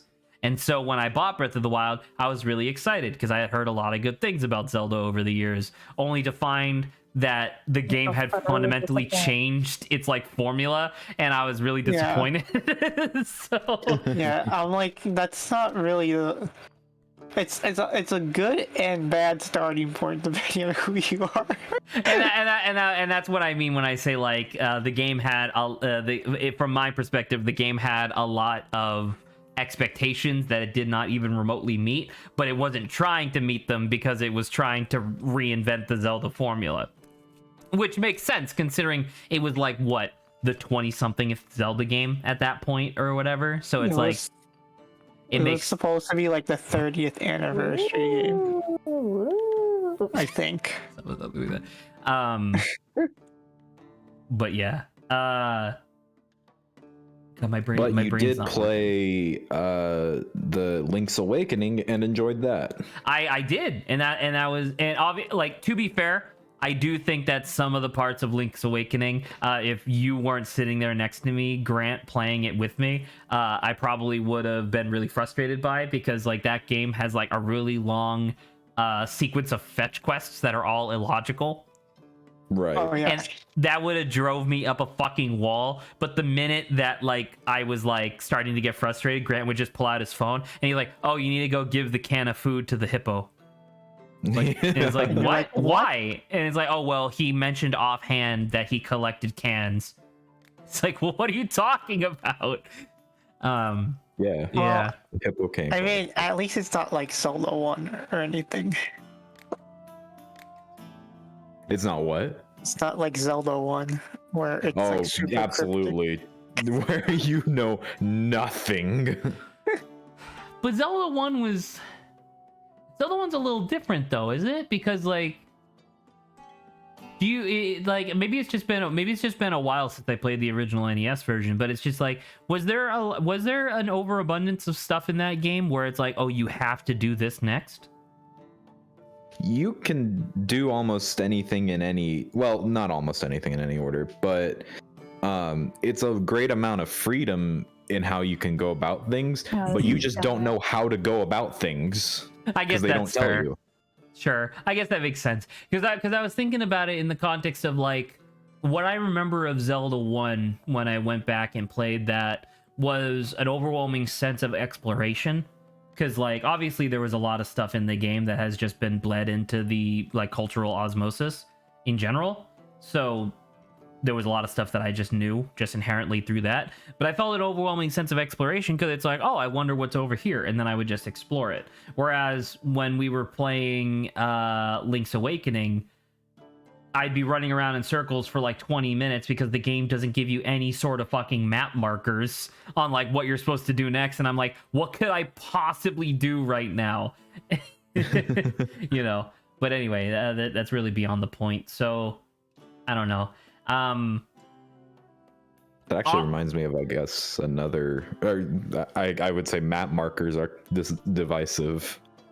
I think it depends on genre. Because like map markers in like Skyrim are necessary because the world is so large, but also they get way too specific at times. You know what I mean? Well, think about it how it was in like Morrowind or whatever, where it was like this general quarter of the map, you got to go there. I didn't actually even play Morrowind. I was literally just about to say that's what I would want. Oh, really? Yes. That was that, like, because I'm thinking about it, and it's like, if I'm doing, like, I would like to, like, if I have, like, a list of, like, side quests in my quest log, and I pick one, and I'm like, hey, tell me how to get here, I don't want it to necessarily be specifically, like, oh, talk to this exact person. I would want it to be, like, a range, like a relatively concise range, where it's like, oh, okay, I know that they're somewhere in here, I need to go find them. Okay, guys. So... I gave the guy poison to kill this guy's, like, cattle, I guess. I didn't expect him to kill all of it. Should I give him a potion so he can take revenge? Yes. Obviously. Okay. What a stupid question. This is called war profiteering, Saba. This is how the American economy was born. You know, it's fine. I'm okay with, you know, getting even American. once. Okay, once he's gotten his revenge, I'll be like, I'm not helping either one of you. Clearly, you've taken advantage of my business. Clearly, you're not American. Let's keep going. Let's keep going. Anyway. You seem to be taken aback by my response to quest markers. I was surprised because you just mentioned that I wanted a map marker or whatever, so I thought you would want something very specific. And when Skyrim first came out, a lot of the longtime Elder Scrolls players didn't like how specific it was, where it was like, yeah, it's this, talk to this person. Yeah, I don't want that. Yeah. Okay. It's like I don't want to care about people. I just want to play games. No, like I would like. Well, she's not totally wrong, but the I don't know, like my mentality on quest markers is that I want it to like point me in the right direction, not tell me where the treasure is buried. You know what I mean? I want a map that leads to the treasure, not, oh, it's right here. Because that just kind of like spoils the event for me. You know, that's imagine fair. Imagine if like next week when we play Outer Wilds and I'm like, all right, you want to go exactly here at this time, talk to this guy, and then leave, and then do a double backflip, and then you'll see something cool. Not gonna lie, I would be okay with that. I don't know about Jesse, but I'd be like, okay. I'm not here to give you guys a tour. I'm just trying to make it so you don't do something stupid like, I don't know, try to land on an ice cube flying through space after the first time you took off. I think you mean fucking sick moves. Listen, Zach, in the words of Sun Tzu, all warfare is based. Almost all warfare is based. He did say that. Yeah. He did say that. It's true. Zach, which direction is sleeping potion? Sleeping potion, I believe it's beyond ice. Yeah. Okay. Got it. On the mission now. By the way, Saba, they did say that relatively soon there's going to have an update to this game where the map will be randomized. Oh God. So your fire, ice, lightning, and growth potions will all be in the same place. Like, it'll still be in the same general area, but then everything that's in the fog of war beyond that will be randomized. And I'm like, yes, I want that. Really? But I kind of like the idea of like it making sense. Well, there's an upgrade that you can get for leveling up, which allows you to like see further into the fog of war, which becomes entirely fucking irrelevant when you already know what the map looks like. And that's true, I guess. So it's like a weird mechanic to have where it's like, oh, I guess you're just never supposed to play this twice. Anywho, their ability systems, I think they're bad. No, You never told me. What? I don't like durability in Animal Crossing. Yes. Yeah, I don't think there was a need in Animal Crossing. I mean, there was a need for like the early game, but especially when you get to the point where the you can fucking golden tools that still break, and it's like, why? Yeah. It's like, so difficult to get to the golden tools, but it's just like, why? Those are basically your rewards. Those are your end game rewards, basically. I know. Could you imagine how ridiculously frustrating it would be to get a reward that has a durability tied to it? that'd be mind-boggling and ruin my experience, I think. And imagine how much greater it would be after you work so hard and you get something that finally doesn't break. Isn't that cool? But unfortunately, Animal Crossing didn't have there that. Are hammers. There are axes. I would wring your fucking neck if my arms were 3,000 miles long. Whip pussy. I'm so frustrated. No, yeah, absolutely. We're getting nowhere in this conversation, and we never will. But it is. It's your interesting. It's your fault. It's your fault. It looks like you're losing your durability in this fucking conversation, bitch. I am. My mental durability is waiting. I do have another example of a durability system that I fucking hate. I think it's cool, but I also think it's fucking stupid. Have any of you guys played the original Game Boy Advance Fire Emblems? No. I have. What was the one where you start off with Lynn as like your partner character? Fire Emblem 7. What was the subtitle? Was it like Sacred Stones?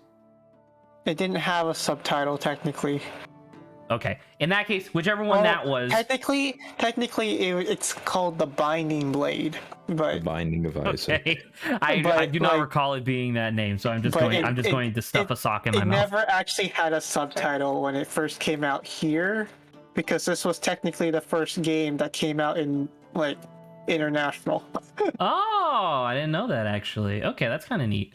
But the reason I bring it up is that in that game, you would have weapons that you would equip to your characters, and the weapons would have a durability counter. The durability counter would be how many times that weapon could strike before it would break. And depending on what that weapon was specifically, after it broke, it would either just completely disappear from your inventory. It would either completely disappear from your inventory, or it would go into like a broken state where you could then fix it in the overworld sort of stuff. Also in that game, when a character landed a critical hit, most of the time, like if they were using a sword, for example, it was this fucking sick ass animation of them doing like a crazy jumping kick flip where they strike the enemy twice. And I remember that always being super cool because you dealt twice as much damage with one attack, right? Wait a minute. I didn't realize until like halfway through my first playthrough of that game that your critical strikes took off 2 durability from your weapon. Oh. Ouch. And I thought that was fucking stupid because I was like, wait, now I don't want to get crits because now I'm burning through all my weapons. And eventually it got to the point where I had to like start fielding some units with their basic shit weapon that they just had by default. And I was like, well, that's kind of stupid. And then there was a mission relatively early on where you retrieved like this. Sab, are you okay? I was wondering, is this house that one that the new witch is currently in? I don't know. I don't know. I don't know if I want to do this. I mean, you'll figure it out. But anyway, yeah, anyway, sorry. So there was a mission that you could do. Well, it was a mission that you had to do, but there was like a side quest on the map where there was this like church that was being besieged by bandits, and if you defeated all the bandits, including like the mini boss that was the head of them, this like cleric guy would come out and he would be like, "Oh, thank you so much. Here's like this ancient mystical sword and it was like way better than anything I had at the time." So I thought it was fucking cool. And I held on to it for a while, and then eventually I gave it to Lynn because Lynn's fucking boss. I gave it to her, only to then realize that it only had 6 points of durability out of the normal 20 that swords normally had at the time. So Lynn, her critical strike animation is her striking 3 times. So after 2 crits, she just didn't have a weapon anymore. And I was like, what? Man. Why? And to be fair, she was able to like one-shot like super heavy armored knights, which was ridiculous, which is obviously like the trade-off for having like this weapon with really high attack.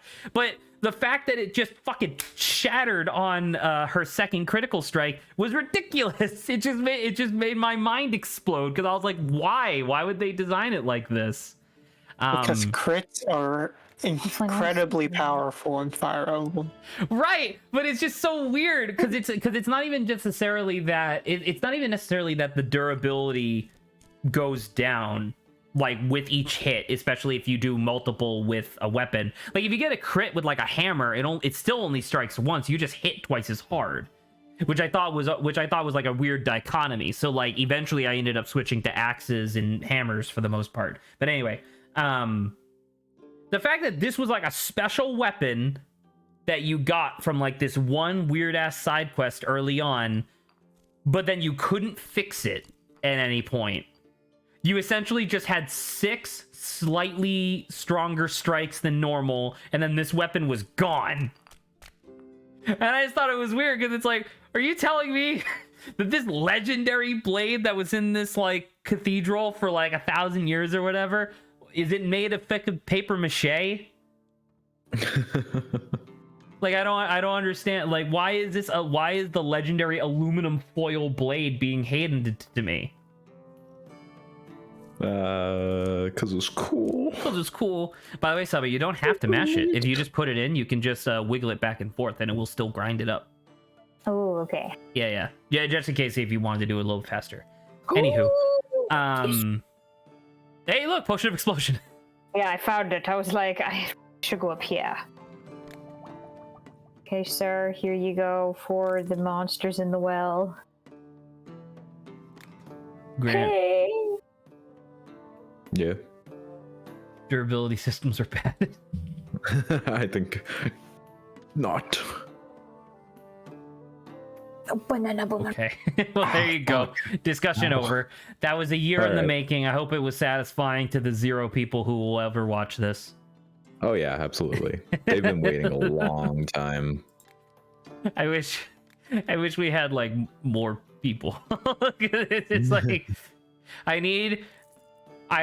we need to rehash this at some point in the distant future where it's like 2 armies of people who are anti-durability versus pro-durability, and it's like, all right, we're here at the negotiating table.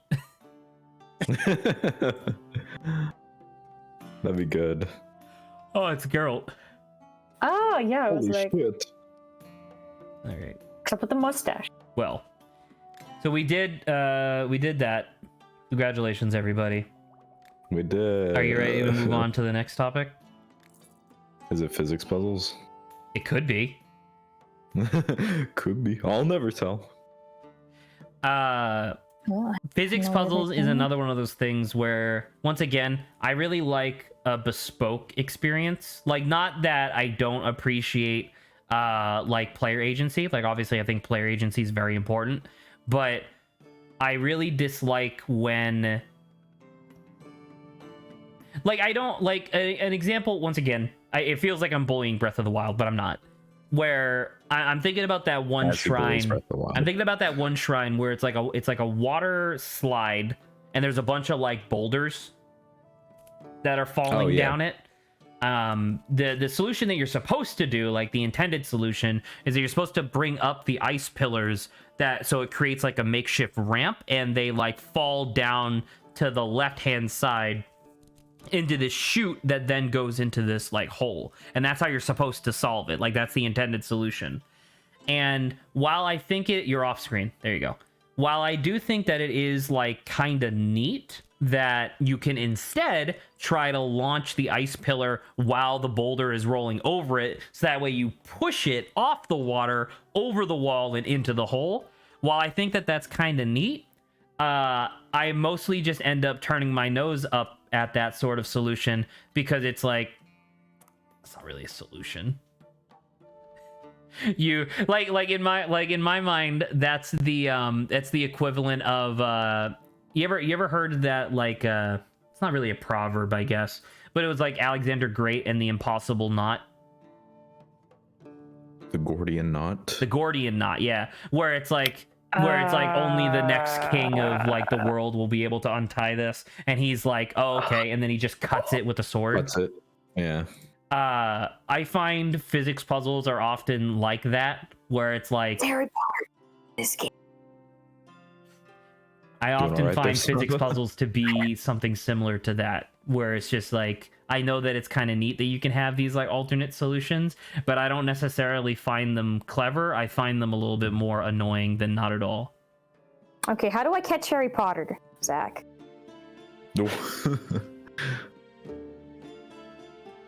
Light. Okay, is that it? Because I was like, cast a I shadow, don't. I think. Because I was like, the invisibility cloak. I don't think normally in Harry Potter land, light will Harry Potter like land. catch him. So I I was like, I think don't- light works. Try that.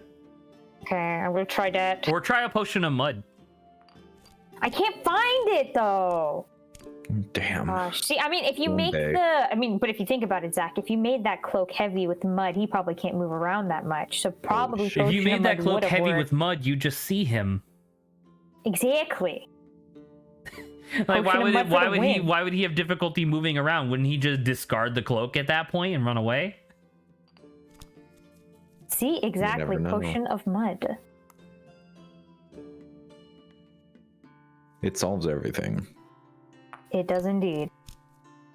No, technically don't do this.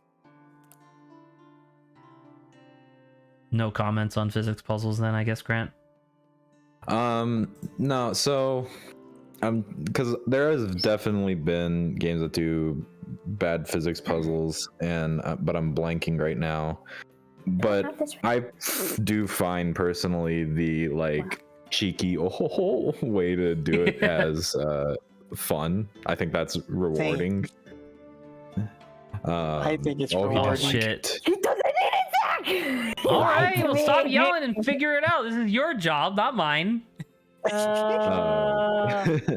Like the classic one that everyone did where it's you have to move the switch and it's like a maze and the ball drops. Oh, you and can just gotta, like flip it upside around. down. You can flip it upside down That and wasn't. That's it's just not a flat clever. surface. That's so stupid. I think that's super funny. I think that's awesome. It's like, I definitely did that. Like, Potion of sleep? Yeah. because everybody did. But it's just one of those things where it's just like, I don't know. I look at that and I'm just like, ugh. Pass. I think that's super cool. I'm like, oh. You know what the other thing, now I think about it, just thinking about like my history with physics puzzles and like my experiences with them, there have been a lot of examples that I can think of from my like tenure in video games of physics puzzles that just don't, like, they're a little too precise for how imprecise physics can be. Sure. You know, like I remember there was it was a puzzle game from middle school. It was like one of those like edutainment early PC games. And this Perfect. one had to do with water physics, because the idea was that it was supposed to be showing you that not only does water have weight, but then like the same volume of water can fit into different size containers. And I remember doing the puzzle and I did the solution correctly. Like I did actually do it, but along the way, too much water had like sloshed out of the tubes that I was like putting the water into. And so it was like, you failed. Damn. And I was like, okay, I don't like this. You know what? I'm thinking about it now, and I think it's because physics puzzles add an element of execution to a puzzle, which I don't like. Like you have to do it. Yeah, like an properly element of rather like than just dexterity solve it. or timing, whereas puzzles normally, well, I guess puzzles can sometimes have timing associated with them, but like I'm thinking of like a jigsaw puzzle just requires you to take the pieces and put them together. The jigsaw puzzle does not require you to toss the pieces from across the room to have them fit together. What about the one where you gotta like put it all together before it explodes? Like the little it's the board game, you know, where all the pieces pop up and it's like all the Mousetrap? different shapes. Not Mousetrap, but I think I know that. Well, Mousetrap is You pretty know where good. you though. have to put all the shapes in and Perfection? then I don't know. I think it was called Perfection, actually. I think he's right. Was it? Yeah, I think it was called Perfection. Yeah, it was Because just that a was the one little where you had board like game. it was like an egg timer. You would spin it and you would hear like the Yes. clicking, and when the timer went Yeah, off, and the then whole it would thing would just pop up. Yeah. Yes. Yeah. Is that really a puzzle? I feel like I guess it's a puzzle in the sense of like, oh, you have to do it properly, but Yeah. I don't know. I don't know. I'm not quite sure. I'm trying to think of like literally any game that I have ever played, which there have been a lot, where I enjoyed the physics puzzles in it. I hated the physics puzzles in Limbo. I thought they were arduous and annoying. I already talked about Breath of the Wild. I don't know. What are some other... Well, I mean, you seem to be a fan, Grant. What are some physics puzzles that you like that's not Breath of the Wild? No, that's what I was just saying, because I go, there are bad ones, and I'm racking my brain trying to think of some, because there are some, like you said, where maybe how unpredictable physics is, it just like fucks up a bit, even though you yourself that seems to work, Saba. Yeah. Magical vision seems to be exactly what you're looking for. Oops. Go catch Harry Potter, sir. Believe in you. What's another one? There's the I remember there was an indie game that I played during the the GMTK game jam last year, where because that was the last year's GMTK game jam, the theme was joined together, and there was one.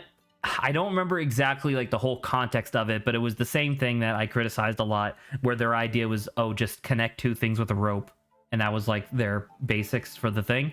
But the idea was that you could not interact with the environment. Something was about to happen. It was like a paused 3D scene, and before the scene resumed, you had the opportunity to use a certain number of ropes to connect 3D physics enabled objects together. And obviously this is like a game jam game, so this might not necessarily be the best example because they didn't obviously have enough opportunity to like fully play test it or whatever. But I remember one of the puzzles that I ended up quitting on was a bunch of like stone pillars that were falling, and the thing that I was supposed to do was to get this like orb off of this ledge. And I was like, okay, well, the ledge is way over here and there's a wall in between the first pillar and that pillar, so I'm just gonna connect all the pillars together and then connect the final pillar to the orb, so that way when it falls, it'll pull the orb down with it and I can go pick it up. It ended up that the ropes I had placed just so happened to prevent the second of the four pillars from falling at all. It just kind of like hung there, and I was like, oh, okay, restart. Well, and then I restarted and I did the exact same thing, like the same idea, but I guess I placed the rope slightly differently, and then it worked. And that was the sort of thing where it's like, in my mind, I looked at that and I was like, well, I did the actual solution, I just did it slightly wrong. Yeah. And that's the sort of thing where I'm like, well, if I wanted that, I'd play Devil May Cry, you know?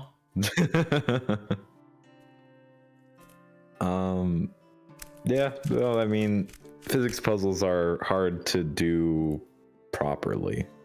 But they're so common, and I think that's my problem with it. You know what I mean? Like I feel like it's almost like an open world game at this point. Sorry, it's not like it's an open world game. I feel like it's overused like the open world genre, where I feel like a lot of developers feel like they can just throw in a physics puzzle because it's like, oh, we have physics in the game, this shouldn't be that hard, and then it ends up being shit. Shit. They're all fat. They're fat. I'm still just trying to think. I'm like, what the fuck? I know there have been ones that are bad. Portal 2 does very good ones.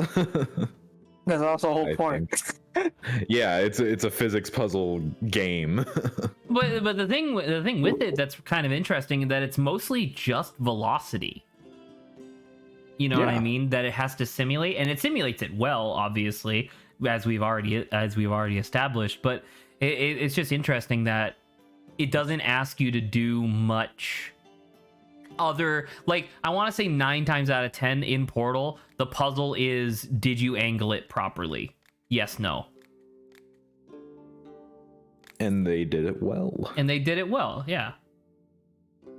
To the point where I don't even, like, I wouldn't even have considered, like, now that you mention it, I'm like, oh yeah, you're probably right. But like, if you hadn't have mentioned it, I don't think I would have thought of Portal 2 as a physics puzzle. Despite the fact that it has to do with like falling cubes and stuff.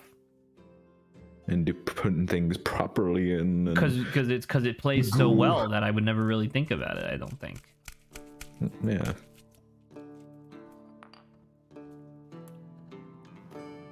Well, okay. Yeah. That was physics puzzles. Physics puzzles. That was physics it class. becomes once again the reoccurring theme of today's discussion is it can be done well sometimes, but sometimes it can be done poorly. And then we move on to the next topic. Do either, because Jesse, you said you had multiple. Do either of you have a divisive mechanic that you want to bring up? I mean, I brought up my map markers and you did bring up stamina you did systems. bring up map markers, that's true. So I think that was all I had. Because I got two more. What do you got, Jesse? Well, I mean, it's sort of related to physics.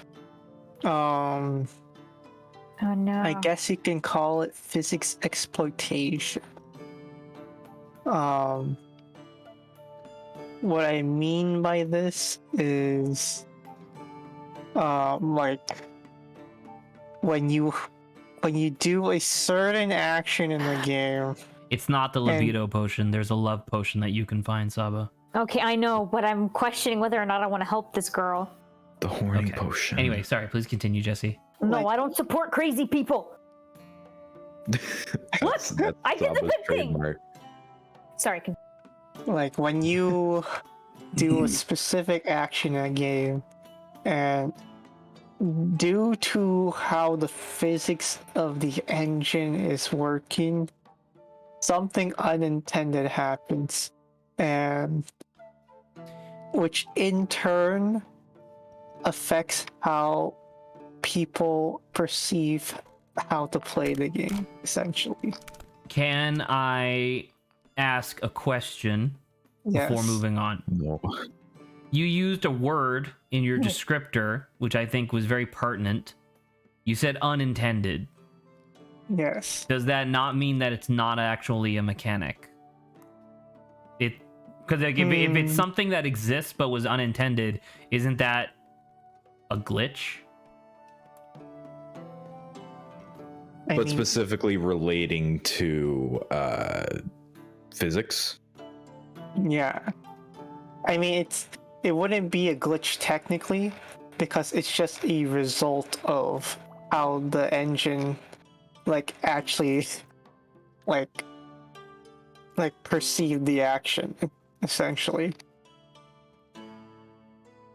Okay. What? So I'm thinking of like the Wind Waker doing like the frame perfect for like speed runs where you get into the water and you do like the frame perfect back and forth for like 5 minutes and then rocket across the ocean at 1,000,000 miles per hour. You know? Yeah. well, Zach, you know what I'm thinking of is our recent teardown playthrough where you learned that you could fly.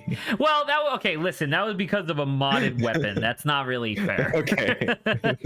Fair enough. That was because I modded in a physics gun and that was like its own thing. But like you can do stuff in teardown that's kind of similar to this, where like you can there's a tool that you get later on which is literally just a plank of wood, and you can like take 2 planks and you can like connect 2 places or whatever. But you can also just end up like constructing scaffolding, Yeah. which I think is really silly. And it's one of those things where once again it's like not really intended, but it does work. So Jesse, you seem to, at least based on my perception, you seem to have like a specific example in mind of this. Yeah, technically. Wave dashing in Smash. Sure. Okay. That's a good example. Mainly because, like the devs themselves knew of its existence and have talked about it before. It's just like they did not think that it would play a big role in how competitive Melee would evolve. Would be essentially. played. Okay. Yeah. I mean, this also could tie into Breath of the Wild too, because you have like the magnet and how you can just Flying machine. fly things, fly on random things. And I consider that a physics exploit because you're essentially using the mechanic in a way that's not like that the devs didn't really Didn't think that intend for you do. to do, but you're still using them anyway. So like I don't know, like in my mind, this still isn't really a divisive mechanic per se because it wasn't intended. It's a divisive exploit, I guess. If I had to think of it in any sort of particular way, but where it's just like an example from. Yeah, because you brought up wave dashing, and I remember that this was part of a discussion back when I'm bringing up League of Legends again, but I don't know who else played it. I know Grant did, but you know how Jax has his auto attack in power thing, and you can use it to auto attack, slam them, and then auto attack again. Yeah. Apparently that was unintended. Like auto attack resets weren't supposed to be a mechanic that existed in League of Legends, but that was just back when they had no idea what they were doing and they were just making everything if statements. So they were just like, okay, well, instead of just like empowering his next auto attack, let's just give him an auto attack right now, because they weren't like super sure how to do it, and so they did. And so like that's kind of another example similar to well, obviously not similar to wave dashing, but like it's another thing where it's like, oh, it was unintended, and so they ended up like integrating it in some fashion officially. So I don't know if these are necessarily divisive, really. Like, are there really like a contingent? I'm assuming you'd be more familiar than me, Jesse, but is there a contingent of people in the Melee community who believe that wave dashing should be outlawed because it wasn't intended? Jurist. No. So then, how is it divisive? It's divisive among later Smash fans. Because it doesn't exist. Really? Yes. Okay. Due to the staying power that Melee has garnered itself over its past 20 years, and it's still being like highly competitively played. There was a time in between, I would say, the transition from Brawl to Smash 4, where the new generation players were like, they basically like didn't like the idea of wave dashing. Really?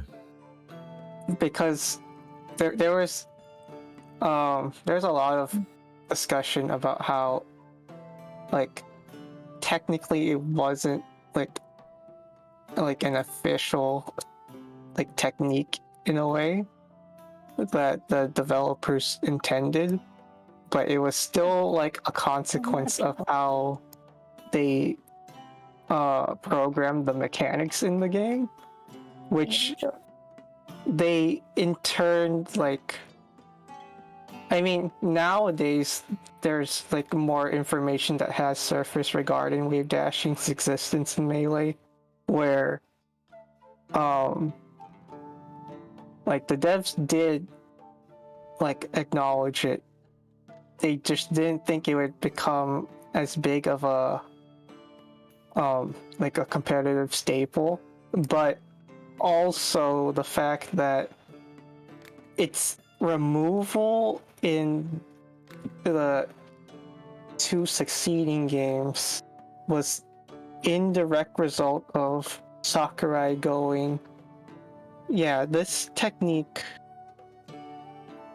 essentially increases a skill barrier for newer players to get into the game, and that's why it was removed.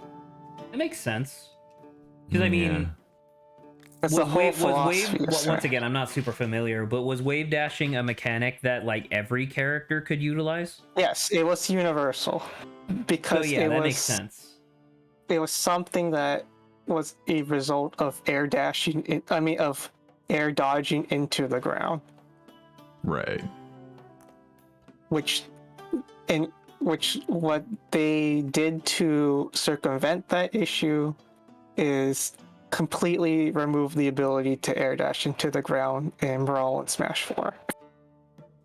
But then they brought directional air dodging back in Smash Ultimate, which but you can't gives you a sort of wave dash. It's just not as useful because they intentionally like made it that way.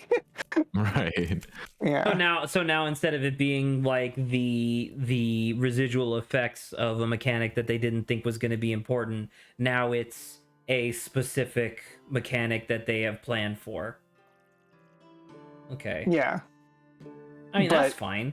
It's just not useful. So not nearly as useful as before. Well, there you go then.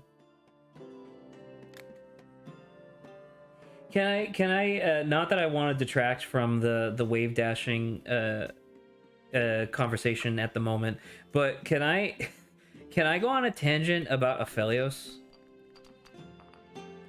Sure. I think he's one of the worst designs I have seen in a really long time. And it baffles me because the Aphelios, the guy who made Aphelios is the same guy who made Vi and Jinx. August. So it bought and Gnar and like a bunch of champions and Jhin, like a bunch of the best champions in League of Legends. But yet the guy, he must have just went on an absolute acid trip when he came up with the champion, because it just takes all of like the fundamental aspects that make champions function in League of Legends and just shits all over them. And I'm like, why? I thought of this because, you know, Jesse just said that Sakurai wanted to get rid of wave dashing because it increased the skill floor too much, which obviously it was like a system wide thing, so it makes sense because it would affect every character.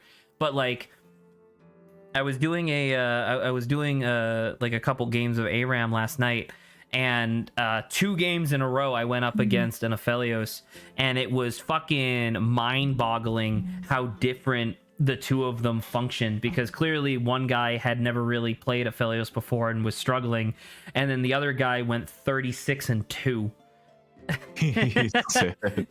And it's just like I don't know.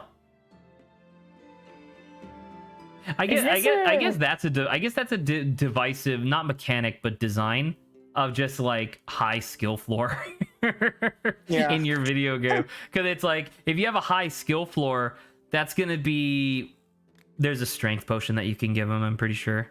I think it's in the earth direction, which is down. Look, there should be like a portal, like a vortex to your top left, I think. Well, no, in the earth direction, right there. Stop. This. I think it's beyond that. Okay. Yeah. I will try to look for that. You can try to get over there. And if it's not, at least you got some new stuff. There you go.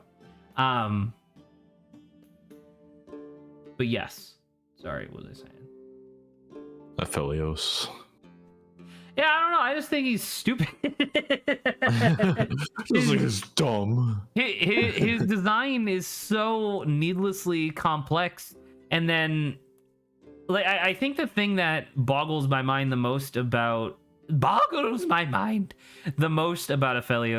is the concept that so Aphelios has like his 5 weapons, right? And he can like he can't exactly switch to them freely, but he does have access to all 5 of these weapons.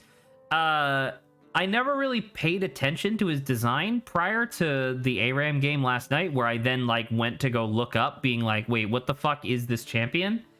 And all 5 of the weapons do different things, which makes sense, but it essentially turns him into a living Swiss Army knife.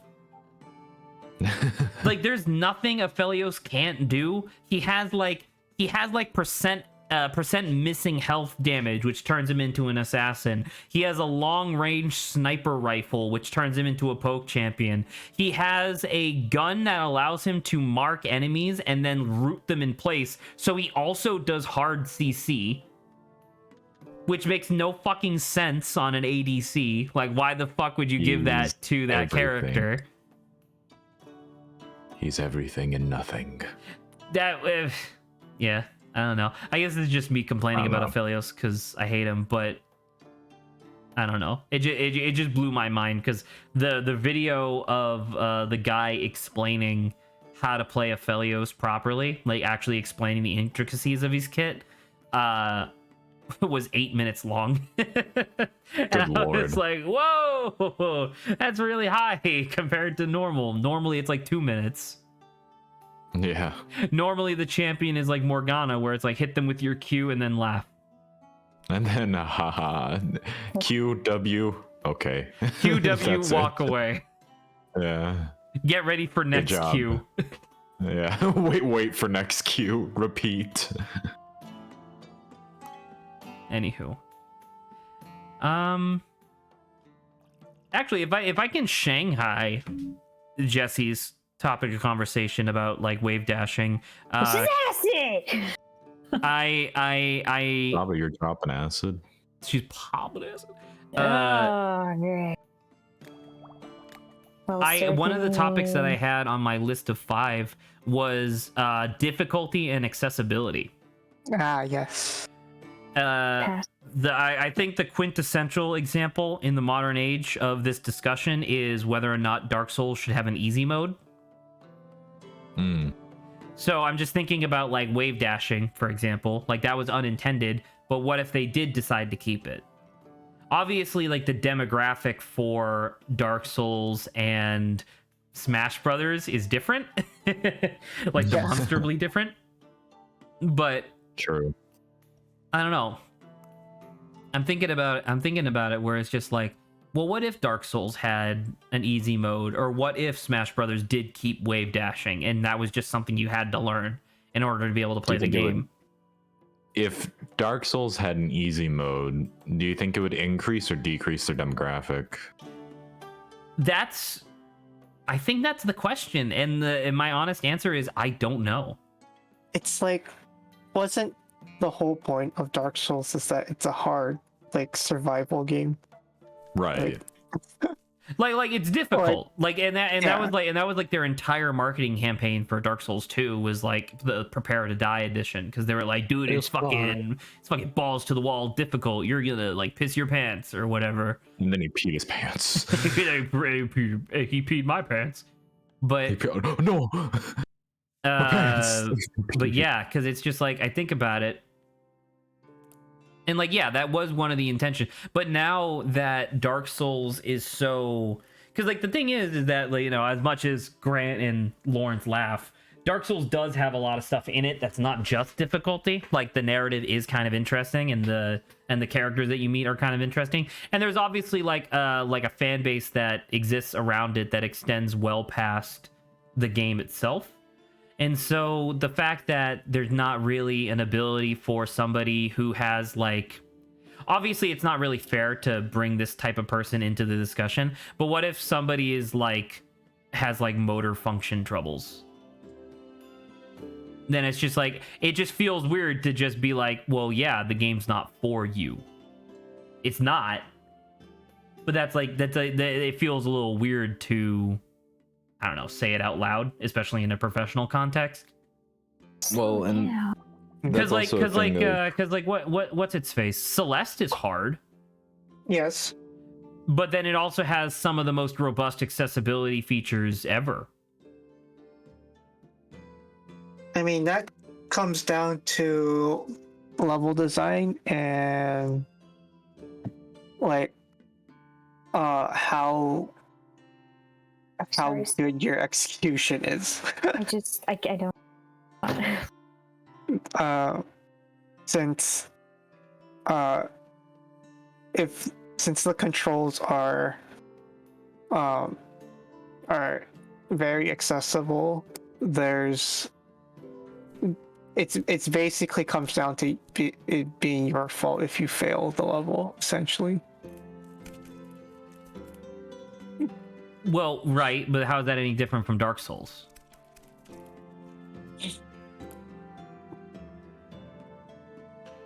How is that any different than any difficult video game? I guess it depends on how the AI, if there is AI, like how they attack the player, essentially.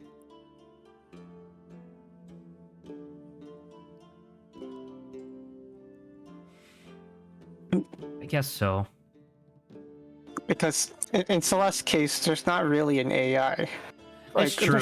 There's there's not like enemies that are like actually attacking you.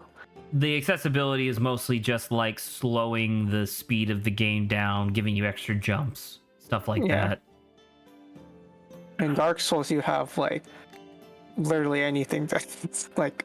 Well, I mean, you could do stuff like I don't know, like if somebody really wants it, they could like have like a slider where it's like, oh, take less damage, right? Help them get through this encounter.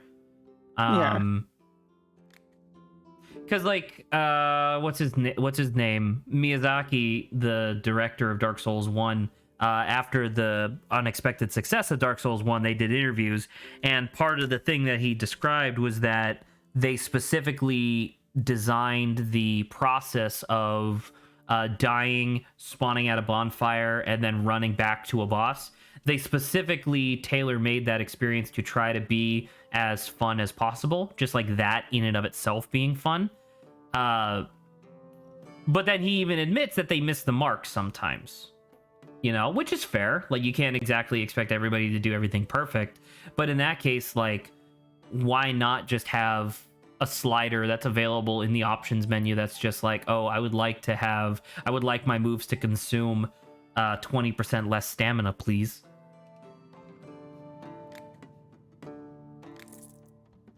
Because it's like, and I don't know, I want to hear from Grant as well, obviously, but sometimes you can have authorial intent, you know, because like that's the point. Like, Dark Souls is supposed to be hard. That's how we started this branch of the conversation, is that Dark Souls is supposed to be hard.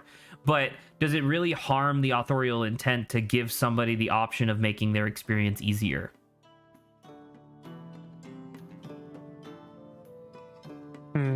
I mean, don't some games include that feature as like an unlockable bonus, essentially? Do they?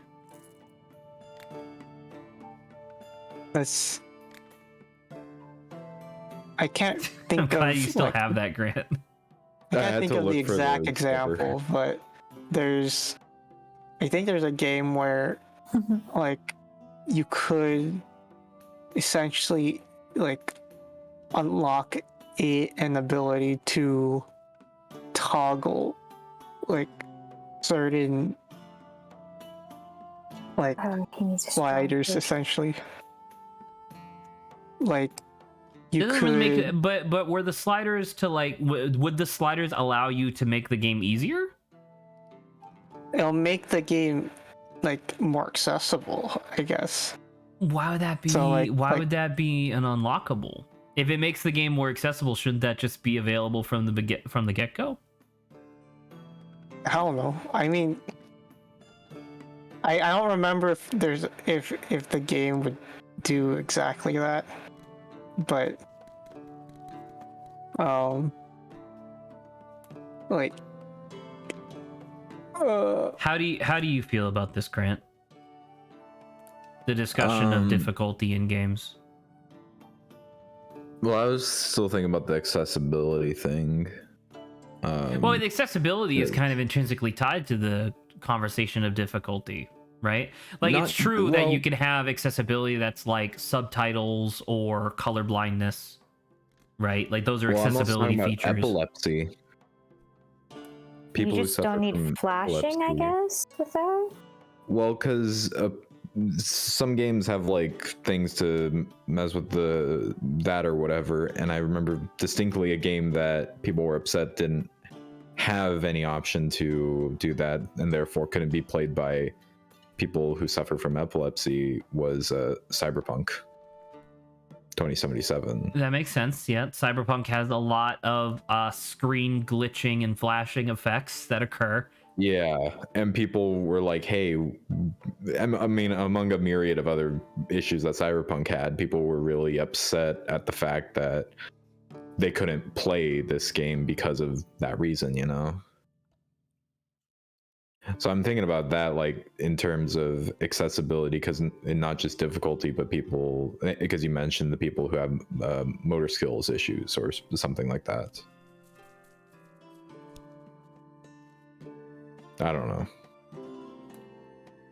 Well, I mean, that's kind of the point of the discussion, is that, like, none of us know. We're just talking about it. Yeah. So I'm thinking about, like, Dark Souls again specifically. I don't know if anything negative would occur if you just added like easy mode sliders, or even like, imagine there was just like a thing on the main menu where it was just like, or like in the options menu where it's like, oh, just enable easy mode. The game itself wouldn't suffer, but it would just be the reaction of people to it. Right, but then again, wouldn't that be their like if their response is lessened because they're on easy, that's their fault because they're on easy, right? Well, what I'm saying is, like, people will be upset of adding an easy mode to Dark Souls. In what way? Because they're like, hey, I beat Gaping Dragon, you don't deserve to have the achievement because you put it on easy.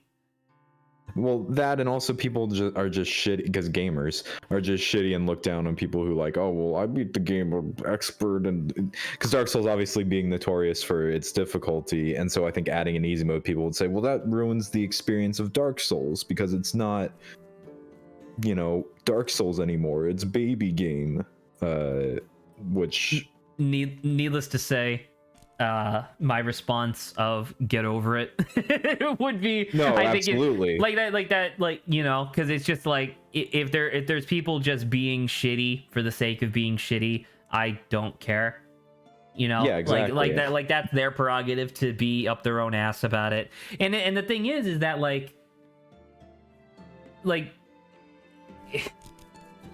there was a video that I watched from Plague of Gripes a couple weeks ago, which was where he did like an hour-long video essay-ish sort of thing, talking about how sequels can ruin the original. How, like, the fact that the context doesn't necessarily exist in the original, but the context is retroactively applied in the sequel, can sometimes ruin the logic and intention behind stuff. It was an interesting video. I resonated with it a little bit because there were some examples that he had in there that I agreed with, like Dark Souls 2 kind of ruining parts of Dark Souls 1, for example. But if you beat Dark Souls 1 on hard or normal, whatever, right? If you beat Dark Souls 1 just without easy mode on, and then I beat it with easy mode on, that does not detract from your experience at all, you know? Yeah. Yeah, I'm not saying it does, but I'm saying that people, in response to adding the easy mode, because gamers... Yes, I know, you just said this, but like my point being is that, like, I don't know. Obviously, it's illogical because once again, it's just shitty people being shitty. But it's just like it doesn't make any sense because it's like, what are you talking about? what a weird elitist argument to make, you know? But then again, maybe not every game should be made for every person. Well, yeah. Well, that's why we have ESRB. And that's also I was just why talking about. there's, I just meant like preference. intended audience. I just meant like preferences. You know? Yeah. I'm almost thinking of like this argument in the other direction, where it's like, what if you took a game that was like easy by design, and then somebody was like, well, I want hard mode. What if you added a hard mode to Animal Crossing? Everything breaks at once. like everything breaks a For lot one use, easier. it breaks. Imagine if your debt actually accrued interest, and if your debt got too high, you'd be evicted from your house and lose. Well, and that's why people create Nuzlocke or Kaizo Mario or stuff like that. I mean, Kaizo Mario is its own thing. Nuzlocke exists because Pokemon desperately needs to be more difficult. There was a hard mode. It was an unlockable feature, though. It was an unlockable feature after you beat the game, which makes sense. But then again, why was easy mode locked after beating the game as well, Black and White? Doesn't make any fucking sense. Man,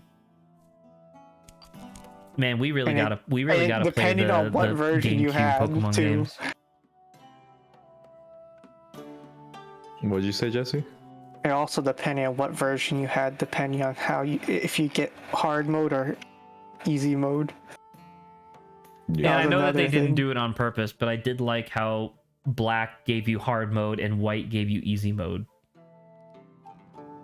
And Yeah. it was weird because they gave you an item.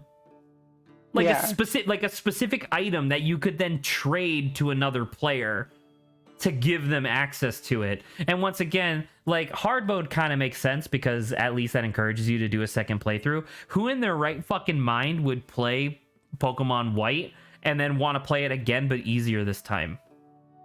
I don't know. That doesn't make any sense. But Who knows?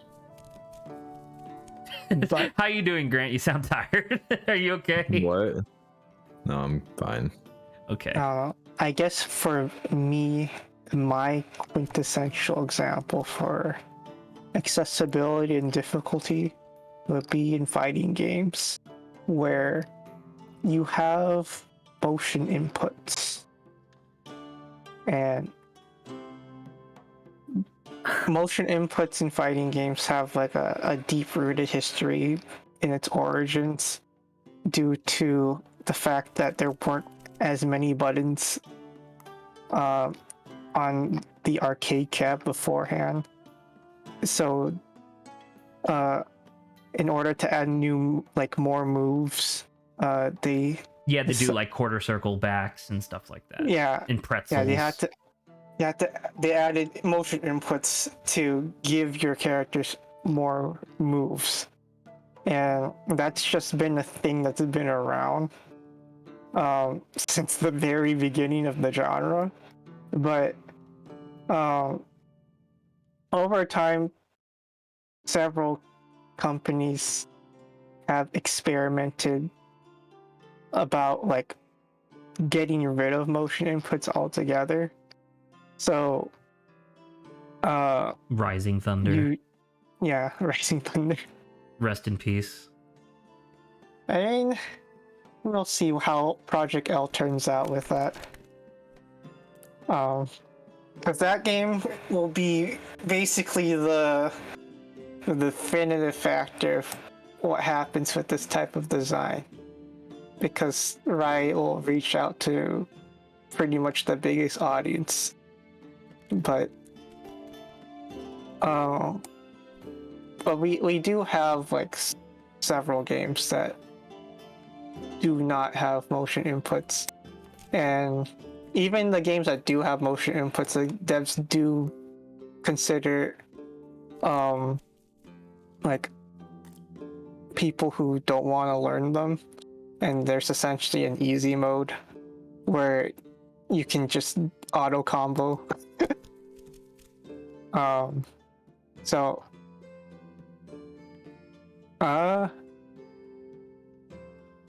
it kind of depends on how, like, since fighting games are mainly PvP based, learning how to execute your moves essentially becomes intrinsic with the design. Like, I don't really know how I'm gonna go about this, because I feel like I'm just gonna ramble. Well, like, if I may just interject slightly. yes. Because like I was thinking about it, not in the specifics of like fighting games or anything like that, but I was thinking about it where when we were discussing, like earlier when we were discussing like durability and stuff like that, Yes. I kept bringing up the concept from my perspective of like, if it doesn't make the experience more enjoyable, why is it here? And Yes. obviously that's preference, right? But I think difficulty might be the best example of a like mechanic or idea that is the most 50-50 split that I can think of in terms of like people enjoying it or not enjoying it. Because, you know, I do know some people who do play fighting games that want it to be fucking white knuckle screaming at their television screen difficult, because like that's exciting. Whereas there's people like me where I really liked how Rising Thunder, I could just press a button and then a cool thing happened on the screen and then I would go back to moving. I thought that was cool. Skullgirls, another example. But Cranium females. cranium females. Oh, what's the new studio that they made that's not Lab Zero now that Mike Z's like a huge pervert or whatever, or was outed as a huge pervert? That'd be great if they made Cranium Girls and it was just Skullgirls, but all the characters wore like mustaches. Yeah. You'll never know. Just like, and they were like, it's totally different, man. Different game, man. Different. Yeah, so I don't know if that helped you at all, Jesse, with like your topic in general, but it's just like fighting games is a particularly weird one because there's only like one genre of game that I can think of that's inherently less accessible than fighting games, and that would be like 4X strategy games. Oh, yeah. You know what I mean? I'm thinking of like Crusader Kings or Hearts of Iron or whatever, where it's like you have to have a degree in like political global economics just to finish the tutorial. Oh my god. You know? And then fighting games is a close second because a lot of fighting games require like you know how like on the news they talk about like the death of the middle class in like modern society or whatever. There is no middle class fighting game player. You're either like smooth as butter, just like kind of palling around with your friends, or completely dominating every single human being that you've ever seen, or getting completely dominated by every single opponent that you ever see. There is no middle ground. There's no like gradual curve. It is playing it casually or this is my life. Yeah. I mean that's just the nature of it being, having like one person being like the dominant winner at the end. Like, could you imagine if there was a fighting game where like you still did like the 1v1 matches, but at the end the computer, like the game, analyzed the performance, like you versus your opponent's performance, and then they gave you like a score based on how well you did, not whether or not you won, but whether or not like how well you did. And like even though you got curb stomped into the dirt, the game was like, oh well, you did do some cool perfect parries in there, so I'll give you some points. They do that, actually. They do that. Well, there you go then. Your button mashing worked out. Wow, you mashed that button really well. Congratulations. Yeah. Good job. Street Fighter 5 technically scores you based on your offensive, defensive, and technical ability during the match. Okay. Like offense and defense is pretty self-explanatory, but the technical aspect is kind of weird. How cool was the shit that you did? I'll give you a thumbs up if it was cool. How based are you? On a scale of bleach to acid, how based are you? Yeah.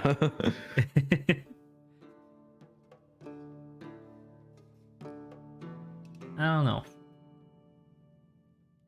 Difficulty is a weird thing because just through like the very meager personal experiences that I have designing the very few games that I have made, designing a game to have multiple difficulty levels is already really difficult. You know what I mean? Unless it was like a fundamental design from square one. Like I'm thinking of Diablo 3 has difficulty options. You can't do them online, but you can do it in solo play where straight up all it does is it reduces the level or it heightens the level distance between you and your opponents. It's like it lowers the levels of all of the enemies that you're going to be fighting. And that's just like how they make it easier because it's like they literally have less health and less damage, so it's easy. But then like sorry. Oh, I was gonna say, or it's when companies will just make enemies damage sponges, just increase their health a fuck ton and increase their damage. And it's like that's supposed to be difficulty, quote unquote. And that's the difficulty, yeah. And it's like, well, I'm thinking of you, the annoying. Division. But yeah. Difficulty. Man, there's a lot of things that exist in video games in general that are really easy to do well or poorly. There's a lot of things that exist. What are you, the king of all cosmos from Katamari? Wow, there really are a lot of things. Let's roll them up. You're going to Spain, Zach. I'm sending you to Spain. Roll up all the bulls. Here's a slightly insensitive racial stereotype of the country I'm about to send you to. Yeah. Oh wait, never mind. It's Japan again. For the fourth time. Here you are, under this random person's house. Get the rats. Yeah, but I was like, here you are, under this random person's car. How did you get here? Stop asking questions. I'll never tell. Roll a bear. Roll a bear. One bear. It's a single. I swear to God, exactly, if you roll more than bear. one bear, I'm going to kill you. I love Katamari, dude. I wish they. Oh my God. Oh, sorry, I just got attacked by a yawn. Hey, when that happens. I had a discussion relatively recently. It was actually during the holiday break, like a couple weeks ago, with my niece's boyfriend because I showed him Katamari for the first time, and I immediately threw him into the fire. I let him do like the first level, and he was like, "Oh, this is like fun," and I was like, "Okay, cool. We're skipping to the last level." Oh my God. Of Katamari 1, the one where you're rolling up the moon, and it was a lot of fun because you know he got to see like the splitting dichotomy of starting from like the smallest point to then like the largest in the game. But he expressed how disappointed he was that when you got past a certain size, the world literally changed and all the small objects like vanished, like they just disappeared. Right. And so I looked at him and I was like, what, do you want a version of Katamari where all of the objects just remain and you still suck them all up no matter how small they are? And he was like, yeah. And then I started thinking about it and I was like, that'd be a really cool modern Katamari game, actually. Like one that actually has like a billion objects in the level at one time. That'd be great. And it all graphically looks the same. That'd be cool. So it's like you do still get larger, like the camera does zoom out, but instead of it doing that like where like the screen gets all foggy for a second and then that's clearly like the level switching out, it'd be great if the camera just steadily zoomed out the larger you got, but all the items remained where they were. That'd be crazy. That'd be funny if like at the beginning of the final level there was like this one rat that was giving you a bunch of trouble, like it was just fucking with you the whole time, and then like 10 minutes later you come back with a ball the size of a skyscraper and the rat's like, fuck. Amir, you rat. No. The rat just gets rolled up and dies. But yeah, that was difficulty in video games, because I think about that quite frequently. Like when I'm playing something like I just recently started a playthrough of Daemon X Machina, and that game does have like just generic difficulty settings, but the difficulty settings aren't exactly robust, because the difficulty settings just seem to be like how much health your opponent has. And I would like to see a game that has like an entire page. Like we have like multiple tabs on an option menu, right? Like visuals, audio, gameplay, input. I would like another tab to start becoming popular, which was accessibility. And then under accessibility, you could switch to another tab, which was difficulty. And then it would just have all of these fucking sliders just all over the place, where it's like, all right, I want enemies to have the exact same amount of health and damage that they do now, but I want my window for parry timing to go all the way up. I want a 10-second window on my parry, please. Perfect parry every time. I want 100% of the dodge roll frames to be immune. I just want unstoppable iframes like all the time. But that's kind of what I'm getting at, like, because like I'm thinking about it and it's like, well, why not? And obviously that's the kind of stuff that you can do in mods, which is normally where you would do that sort of stuff, but like, you know, it'd be great. Yeah. All right, well, I do have one more, and this would be the last one on the list because Grant beat me to stamina. This is a mechanic that doesn't really exist anymore, and I wanted to kind of explore why the mechanic doesn't exist anymore. And I kind of already know why, but I wanted to get other people's opinions on it. Game overs. Game over. Now, in the term of like old school arcade of like get fucked loser, start the game from scratch, or like Mario where it's like, okay, you lose your progress for that level. Well, so it depends on where you last saved, because there's a That too. Because I'm thinking about it, and when I think about it, aren't permadeath runs, like if you go into the menu and turn on Iron Man for the beginning of your like XCOM run, isn't that also just a game over? That's obviously voluntary, right? But in terms of your question of like which type of game over am I thinking of, I'm kind of thinking of both. Because like in a Mario game, well, like the side-scrolling level-based Mario games, you have the checkpoints. Or I'm thinking like, what about like Shovel Knight, for example? Like that's another one. Shovel Knight, you have like the checkpoints. And when you die, you just respawn at the nearest checkpoint that you activate and then keep going. But if you run out of lives entirely, you just reset the entire level. Is that really a game over? Or is that just like death plus? That's the consequence of your actions. I mean, I suppose and so. But have action. But like hopefully I'm making sense when I'd be like, I don't really feel like that's a game over, because the game's not over. You know? Is the game ever really over? I thoroughly believe that if the term game over is being used, it should fucking delete your save file. It should kill you. Well, the game should be over. You know? It should blow up in your face. I get what you mean. I don't know. You're an idiot and a fool, though. I'm like, no.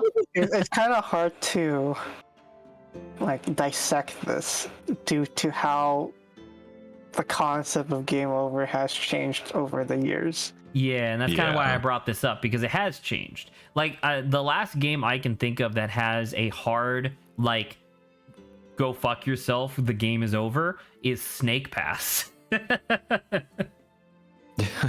Yeah, Snake Pass. Because Snake Pass is a great game, and it does give you a lot of lives, like, very liberally, but it is entirely possible, if you're not really being careful navigating the level, it's entirely possible for you to get a hard-ass game over, and the game's like, yeah, start over, level 1. It's like, holy shit. And I don't know, I find something commendable about that, because it's like... hard. Yeah, well, because it's not even just that, it's hard. It's like... How do I think of this? Sabo, Grant, when I was doing the SCP campaign, right?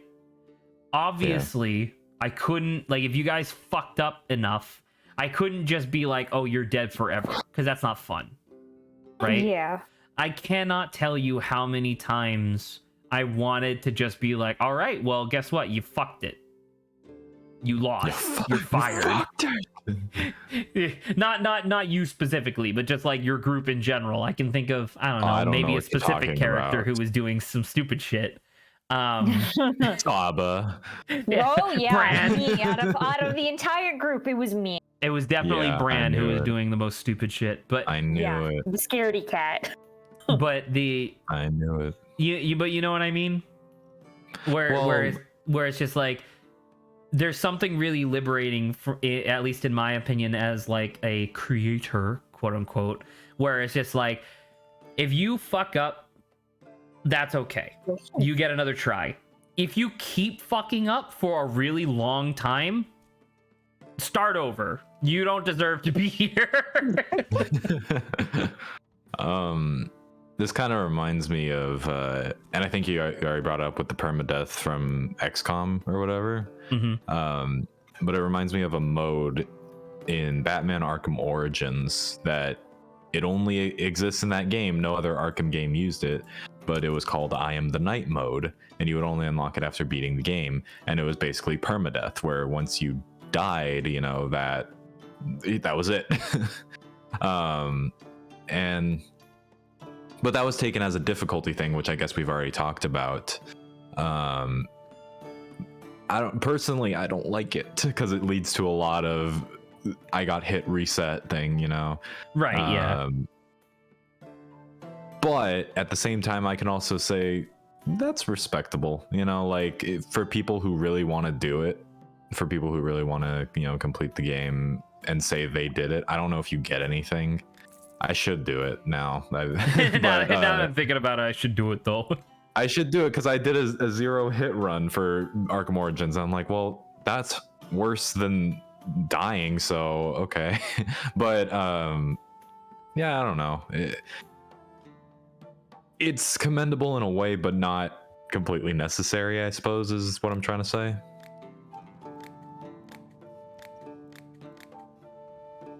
I'm trying to think of like a real world example. Like,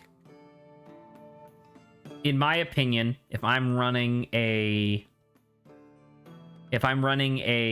like carnival booth and it's like the ring toss or whatever, right? If a kid comes up to the booth, pays me like the $3 or whatever for the 10 rings, and not a single ring even touches a bottle, like if the kid just fucking wangs them clear into like the back of the wall or whatever, I want to look at that kid and tell him to go fuck himself. He paid for it. I don't care. You are an embarrassment to me for having tried. You grab him by the ankles, swing him around, and throw him like Bowser. No, I would take him by the ankle, shove him into his own mouth, and then actually land a fucking ring because I know what I'm doing. Oh my god. You know? I'm just thinking about that now. I just think Zach wearing like the striped, red and white vest with the little brown, like wide rimmed hat. Like, step right up. Step And right then up. the You'll kid have a misses wonderful up. time at this carnival's ring toss. Little kid comes up and he's like, yeah. Misses him all. The kid throws his first ring and it just hits the back wall. Immediate hard cut to my face, beat red, eyes flaring with rage. and I'm like, how dare you? I like to imagine like you're just staring at the bottles and then he misses all three and you just slowly turn to him, just like eyes wide. Obviously this is mostly for comedy, but I'm actually shocked at how close my actual response would be, I think. You know? Don't work at a carnival, Zach. I think it would be great to work at a carnival. Could you imagine that? Like your kid goes to a carnival and is like, and you're immediately like, oh, they're gonna spend like $60 trying to get a toy that the carnival bought for $3. You know, mm-hmm. and then your savior, me, is there. Where I'm like, fuck this kid. This kid doesn't know what the fuck they're doing. Oh my god, that'd be amazing. But yeah, I don't know. There's something about game overs that I think are really cool because, like, an example of something that came from Legends Arceus recently that I've seen a few people talk positively about was the idea that you'll just be like wandering a portion of the environment and sometimes there'll just be a Pokemon that's in there that's just way higher level than you. And like that get swamped. Yeah, and that Pokemon just fucking curb stomps you. And legitimately, I think that should exist in more things. Because normally, like I said before, I like a really bespoke experience. So you won't have, like, if I were to design a game, you just straight up won't have access to the more difficult stuff until you work your way there. You know what I mean? Like, that's how I would design it. But if I was forced to do like an open world-ish design, I'm gonna put a level 100 Gyarados across this river, and as soon as you start crossing this bridge, it's going to fucking kill you.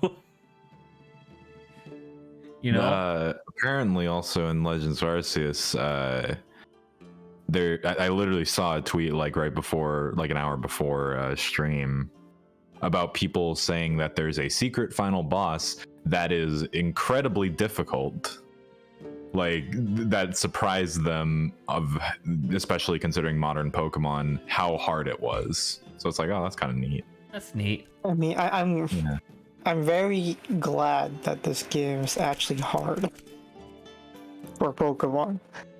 Well, yeah, because like with the all last, the recent stuff, like, for like the last how many years? I don't know, maybe ever since Gen 6 came out, Pokemon has just been mediocrely easy. Yeah, and it's just kind of unfulfilling when you actually like finish the game. You're like, well, I beat the champion, I guess. Still got all 6 Pokemon, anyways. That was the thing I really liked about the Battle Frontier. You know what I mean? Like after you beat Platinum, and it was just like, dude, these challenges, and like, to be fair, most of the challenge in the Battle Frontier came from the fact that it's like, oh, you want to use your own Pokemon? Too bad. We're gonna fuck with their level. We're gonna fuck with their move layout. You have these weird esoteric rules you have to adhere to now. Go fuck yourself. Okay. This is a good place for me to stop. Probably for... You want to be done? Zach, did you see the time, like the utter amount that I went looking for this like strength potion? I might be totally wrong. It might not be in this direction at all.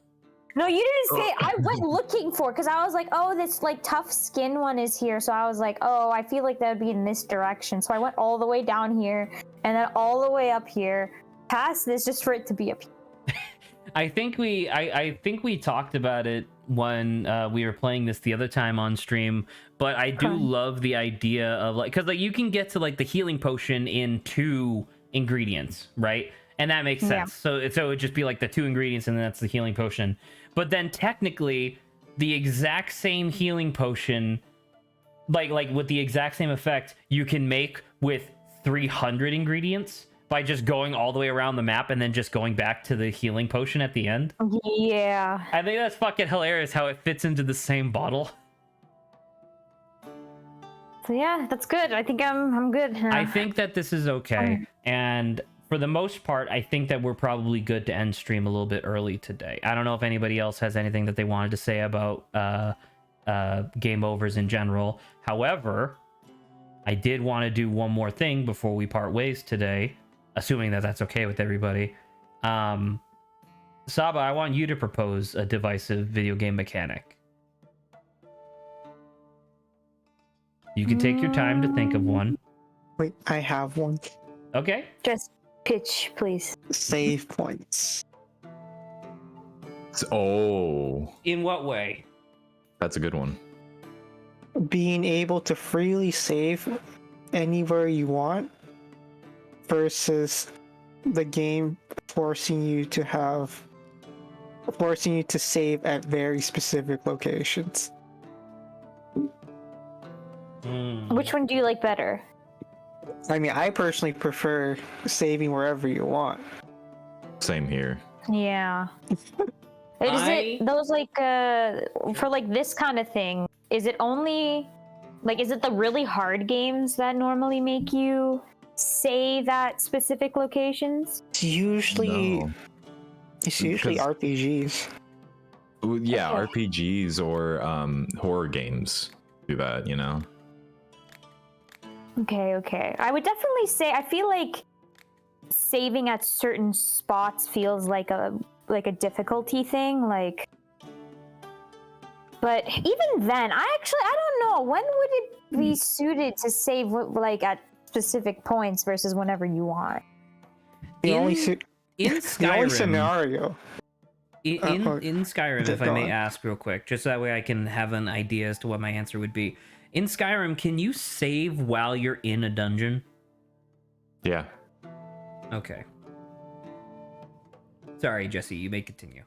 The only scenario where I would say that specific save points are good is in the scenario where you end up soft locking yourself. Fair. Sure. Yeah, that makes sense. That's like the only situation where I would think fixed save points. Like, But in that actually matter. instance, if they had a teleportation system, would you need it?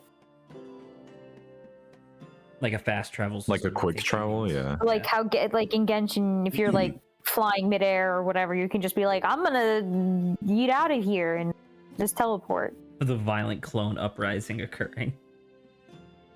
I wouldn't want to fight me neither. I think my first response to this, like the first step of my response to this, because you all seem to agree that like just quick saving in general is good, and I agree for the most part. But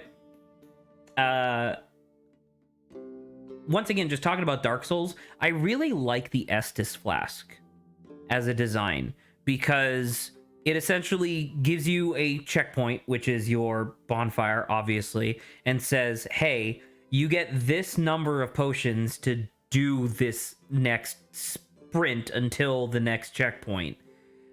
So it sets up like these little blocks where it's like, okay, you have to be able to eventually beat this whole thing without any assistance or any additional assistance from what you have, and then move on to the next checkpoint. And so like that's why I asked whether or not you can save in dungeons, because I almost feel like I would prefer a like mix of the two systems. So like if you're just wandering around in the overworld in Skyrim, sure, quick save to your heart's content, or do manual saves. I don't really give a shit. But if you go into a dungeon, I would rather have checkpoints that clearly delineate, like, okay, this next bit of the dungeon that you do, you have to be able to do it from start to finish. Okay. Mikey just showed up in chat and so, yo, what's up? What have you all been talking about so far? Wow, that is Mikey, it's been for the 3 past hours. 3 hours. Mikey. The answer to your question is a lot. They've Yes. been talking a lot. We talked about a lot of divisive video game mechanics. If you listen, Legends Arceus has been keeping me busy. All right, I'll have to find a bridge to sell you later, Mikey. But thank you for stopping by at the very end of stream. We're just wrapping up conversations here before Yeah, who we knows how part long the ways on wrap up will Sunday. take, but The wrap up might take a minute or ultimately, two, but feel free to hang but out. ultimately, I'm like, the more that I think about it, I really don't see a need to have only like specific location save points, because I just no at least nothing in my mind appears to me to be like, oh, it's more important that you save like in this specific area and not anywhere else. Well, what if as a game designer, what if I put like 3 bosses in one room after another? I would like it if you, because I mean, if you already beat that like first boss and you need to be like, oh, I have to leave. Yeah, but right? the challenge is beating all 3 in a row, right? Like that's my intention as a game designer. I still don't know if I like that to force the 3 entire bosses, stuff. one after another, is just being an asshole. This is hypothetical, Well, I but I would mean- definitely do that.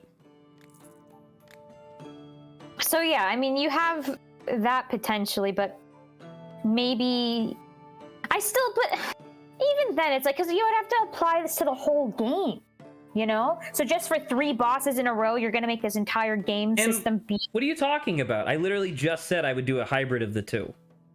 a hybrid. Well, that I'm glad you're paying attention. Well, she's also the one playing the game. Nothing's happened for like 5 minutes. But yes, I would definitely employ like a hybrid part. You know what I mean? I would definitely, I don't know, like there would be sections where I would be like, by the way, no quick saving. Get good. You know? well, yeah, if that'll work and if people are fine with that. And then to link in with the previous topic of conversation, if you enabled easy mode, that would never happen. You would just have quick save at all times. You could be in mid swing of fighting the boss and quick save for all I care.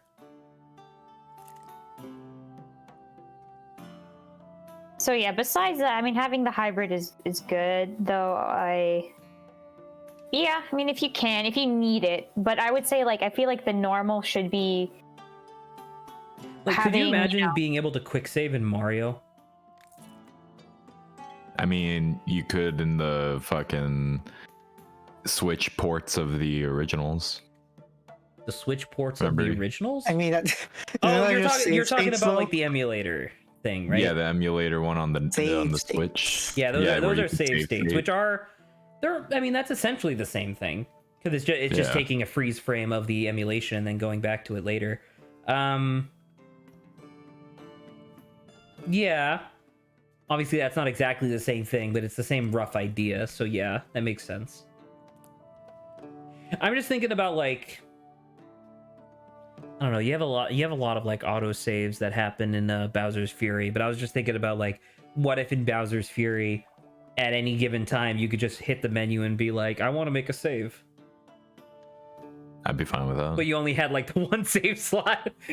Ooh. Oh. Imagine you only Ooh. had one manual save slot. Like you had like 6 automatic save slots. So like your last 7 or last 6 auto saves would be in a list, but then you only had the one manual.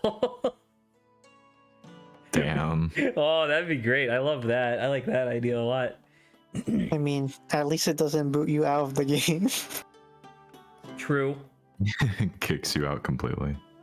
Because I know that in Pokemon Ranger, The only way you could save was at specific save points. Yeah, they had But then you had a quick save feature, but it boots you out the game when you do the quick save.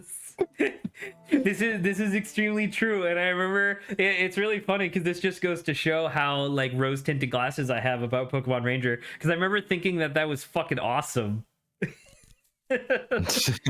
because in my mind, and I guess this was probably their logic too, but in my mind the quick save was oh shit, I have to go eat dinner. You know what I mean? Yeah. So yeah, that's basically how it is. and I remember thinking that was awesome, and I was like, yeah. Quick saves during dungeons in Pokemon Mystery Dungeon kicks you out of the game. Yeah, exactly, same thing. That was a good topic. I still want one from Saba though. I don't know if this is exactly what you're like playing into, but creating like the mechanic of jumping, but then putting obstacles in like the environment that should be like jumpable. Oh, okay. That's what this is more of a design critique, but we could definitely talk about this. I because it's like, okay, you provide. I like the idea if you provide me a jump, but like make it something that's kind of like obviously you would have to like be a super jumper to get over this, even if like the visuals say we're super jumpers, but like normally not. But like if you put like a tiny rock in front of me and I can't move over that, I hate it. Why Pokemon. Pokemon. Why do you do this to me? If I can bring up possibly one of the most egregious examples in my mind of exactly what Saba's talking about, Dark Souls 2 is extremely notorious for this. Those of you who are familiar will already know what I'm talking about here. But your whole objective in Dark Souls 2 is that you're trying to get to like the palace essentially, so you can like complete your prophecy journey, whatever. Relatively early on into the game, you go through like this foresty area, and if you hang a right at the foresty area, it leads up this like stone pathway, which then leads to an arch. The arch has collapsed. You, despite the fact that it's just a couple blocks stacked on top of each other and is super easy to just clamber over, because you cannot clamber over these rocks, means that you have to fight 10 bosses, go through 8 areas, kill 3 lords of like destruction or whatever, and then have to fight the queen. Whereas if you could just climb over that one thing of rock, the game would go from about 40 to 50 hours of gameplay. It would shrink down to like 6. And it's my favorite example of excuse me, it's my absolute favorite example of like, man, I can't believe I can't climb over this stupid fucking pile of rocks. Yeah. So yeah, there's that. I don't know, like I got one more, and I think because Saba just reminded me of this in terms of like the jumping, but then like not being able to jump over certain really ridiculous things. I got one more, and then I think we'll finish off with this one, unless someone else has something good. But I think we could probably finish off with this one. Once again, it's sort of a mechanic, but it's less of a mechanic and more of like a trope of removing a mechanic, which is oftentimes you'll have like platformers or exploration games or whatever that have like unique movement mechanics associated with them, right? I'm thinking of like the grappling hook from Just Cause, or Mario having the ability to do his spin jump right in Galaxy. Sorry, what'd you say? The long jump. The long jump, whatever, right? Like you have like a very specific move set that you're used to using. Like the game is designed around this movement mechanic. stupid. Only to then sometimes have a level that just takes that away from you. Oh, possibly the best example is the bonus levels that you do in Mario Sunshine, where they take away Flood. Yep. Why? And not just To with give like a challenge to the player. not just with movement, but to introduce just other entirely new rules or concepts for just the mechanics themselves. Because I was thinking about like forced stealth missions or something in a game that's clearly not built around stealth. Yeah, well, like, Revengeance. because I know Revengeance. Skolnick has talked about it. Far Cry 3 has the forced stealth mission, and so does Saints Row 4, and they fucking suck. I hate them. It's just like what I can't remember the exact context of this like particular diatribe, but it was a really funny one of like, you need to figure out what you do. You have your one thing that everybody knows that you do. Stop trying to do anything different. Just stick to what you know. And I think all video games should take a page from that. Like Mikey agrees, Saints Row 4 is just a mess. But like, you know, Saints Row has its thing. It's GTA, but with dildo bats in it. You know what I mean? Like, they should just stick to that. Stop doing anything else that's not dildo bats, you know? Well, before it was because I've had a lot of conversations about Saints Row and where it's gone, because a lot of people really prefer like the Saints Row 2 vibe. A lot of people think Saints Row 2 is the best one, and it didn't have dildo bats. It took itself pretty seriously for the most part. It's not like But yeah. That was just something I was just thinking of because Saba was bringing up like, oh, jumping, but then like you can't jump over certain things. Because I'm thinking of like Ikaruga is like a good example of this. Like they do it well. But there are games like what's the it's like a platformer game where you play as a luchador. It's an indie game. Guacamelee, yeah. I think Guacamelee 2 or maybe 1. I don't remember exactly which one it is. They add in this like mechanic at some point with the fights where you will have like colors to your attacks, like red, blue, or green. And the idea is that enemies will have a shield on them or multiple layers of shield, and the shield will break for a certain amount of time if you hit them with an attack of that color.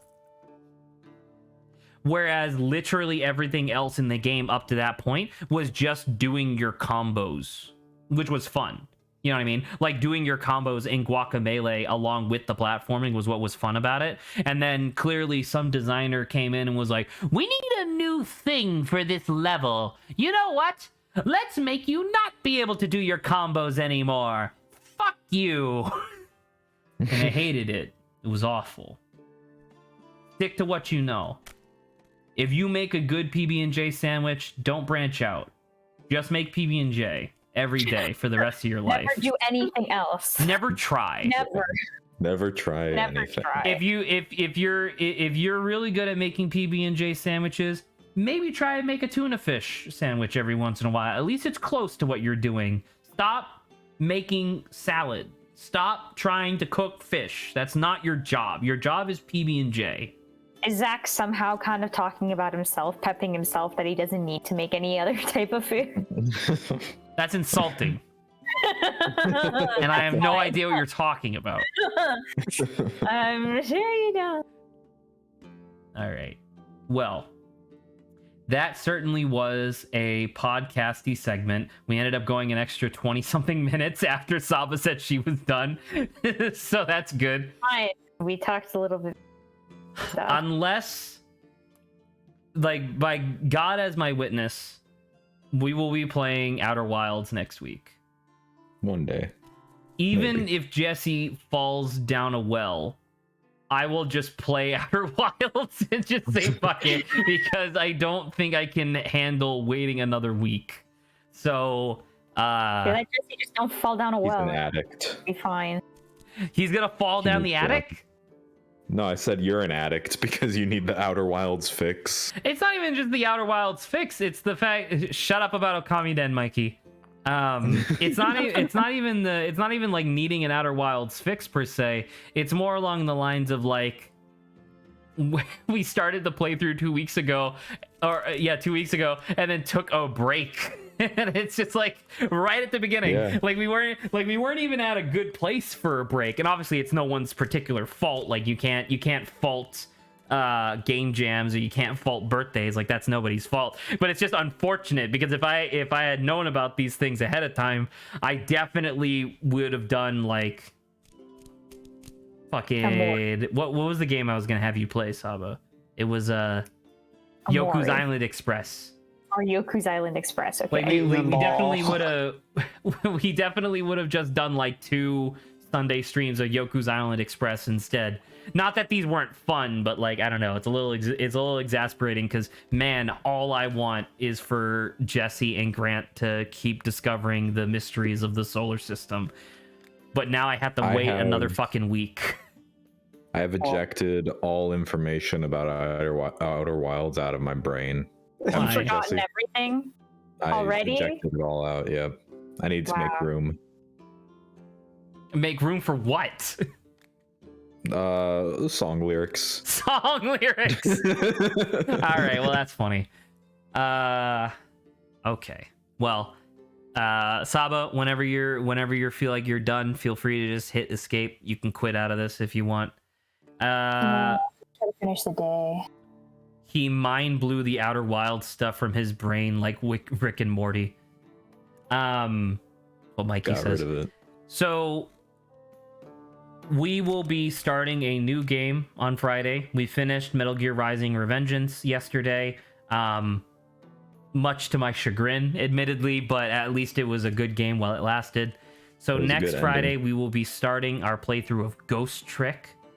I'm really fucking excited for that one. I think that'll be a really good time. And then on Sunday, come hell or high water, we will be playing Outer Wilds. So that will be fun. Yay. It's fun. We're gonna have fun. It's gonna be fun. We're gonna have fun, okay? Swear to God, you better have fun. Okay. Well, thank you very much for stopping by stream, Jesse. I'm glad that you stuck around for the entirety of our discussion of divisive video game mechanics. Thank you as well, Grant, for showing up. Saba. Gamer. I'm kidding. It's a joke. Damn. Anyway, thank y'all for being here. This was great. And I will see you guys next week. Later. Ciao, everybody. Saba, let me get you off. No, Saba, stop! Just give me the control. Stop. I'll figure that out next time. All right. It's okay. All right. Okay. Now goodbye. Goodbye, everybody. Good night, stream. Goodbye, Mikey.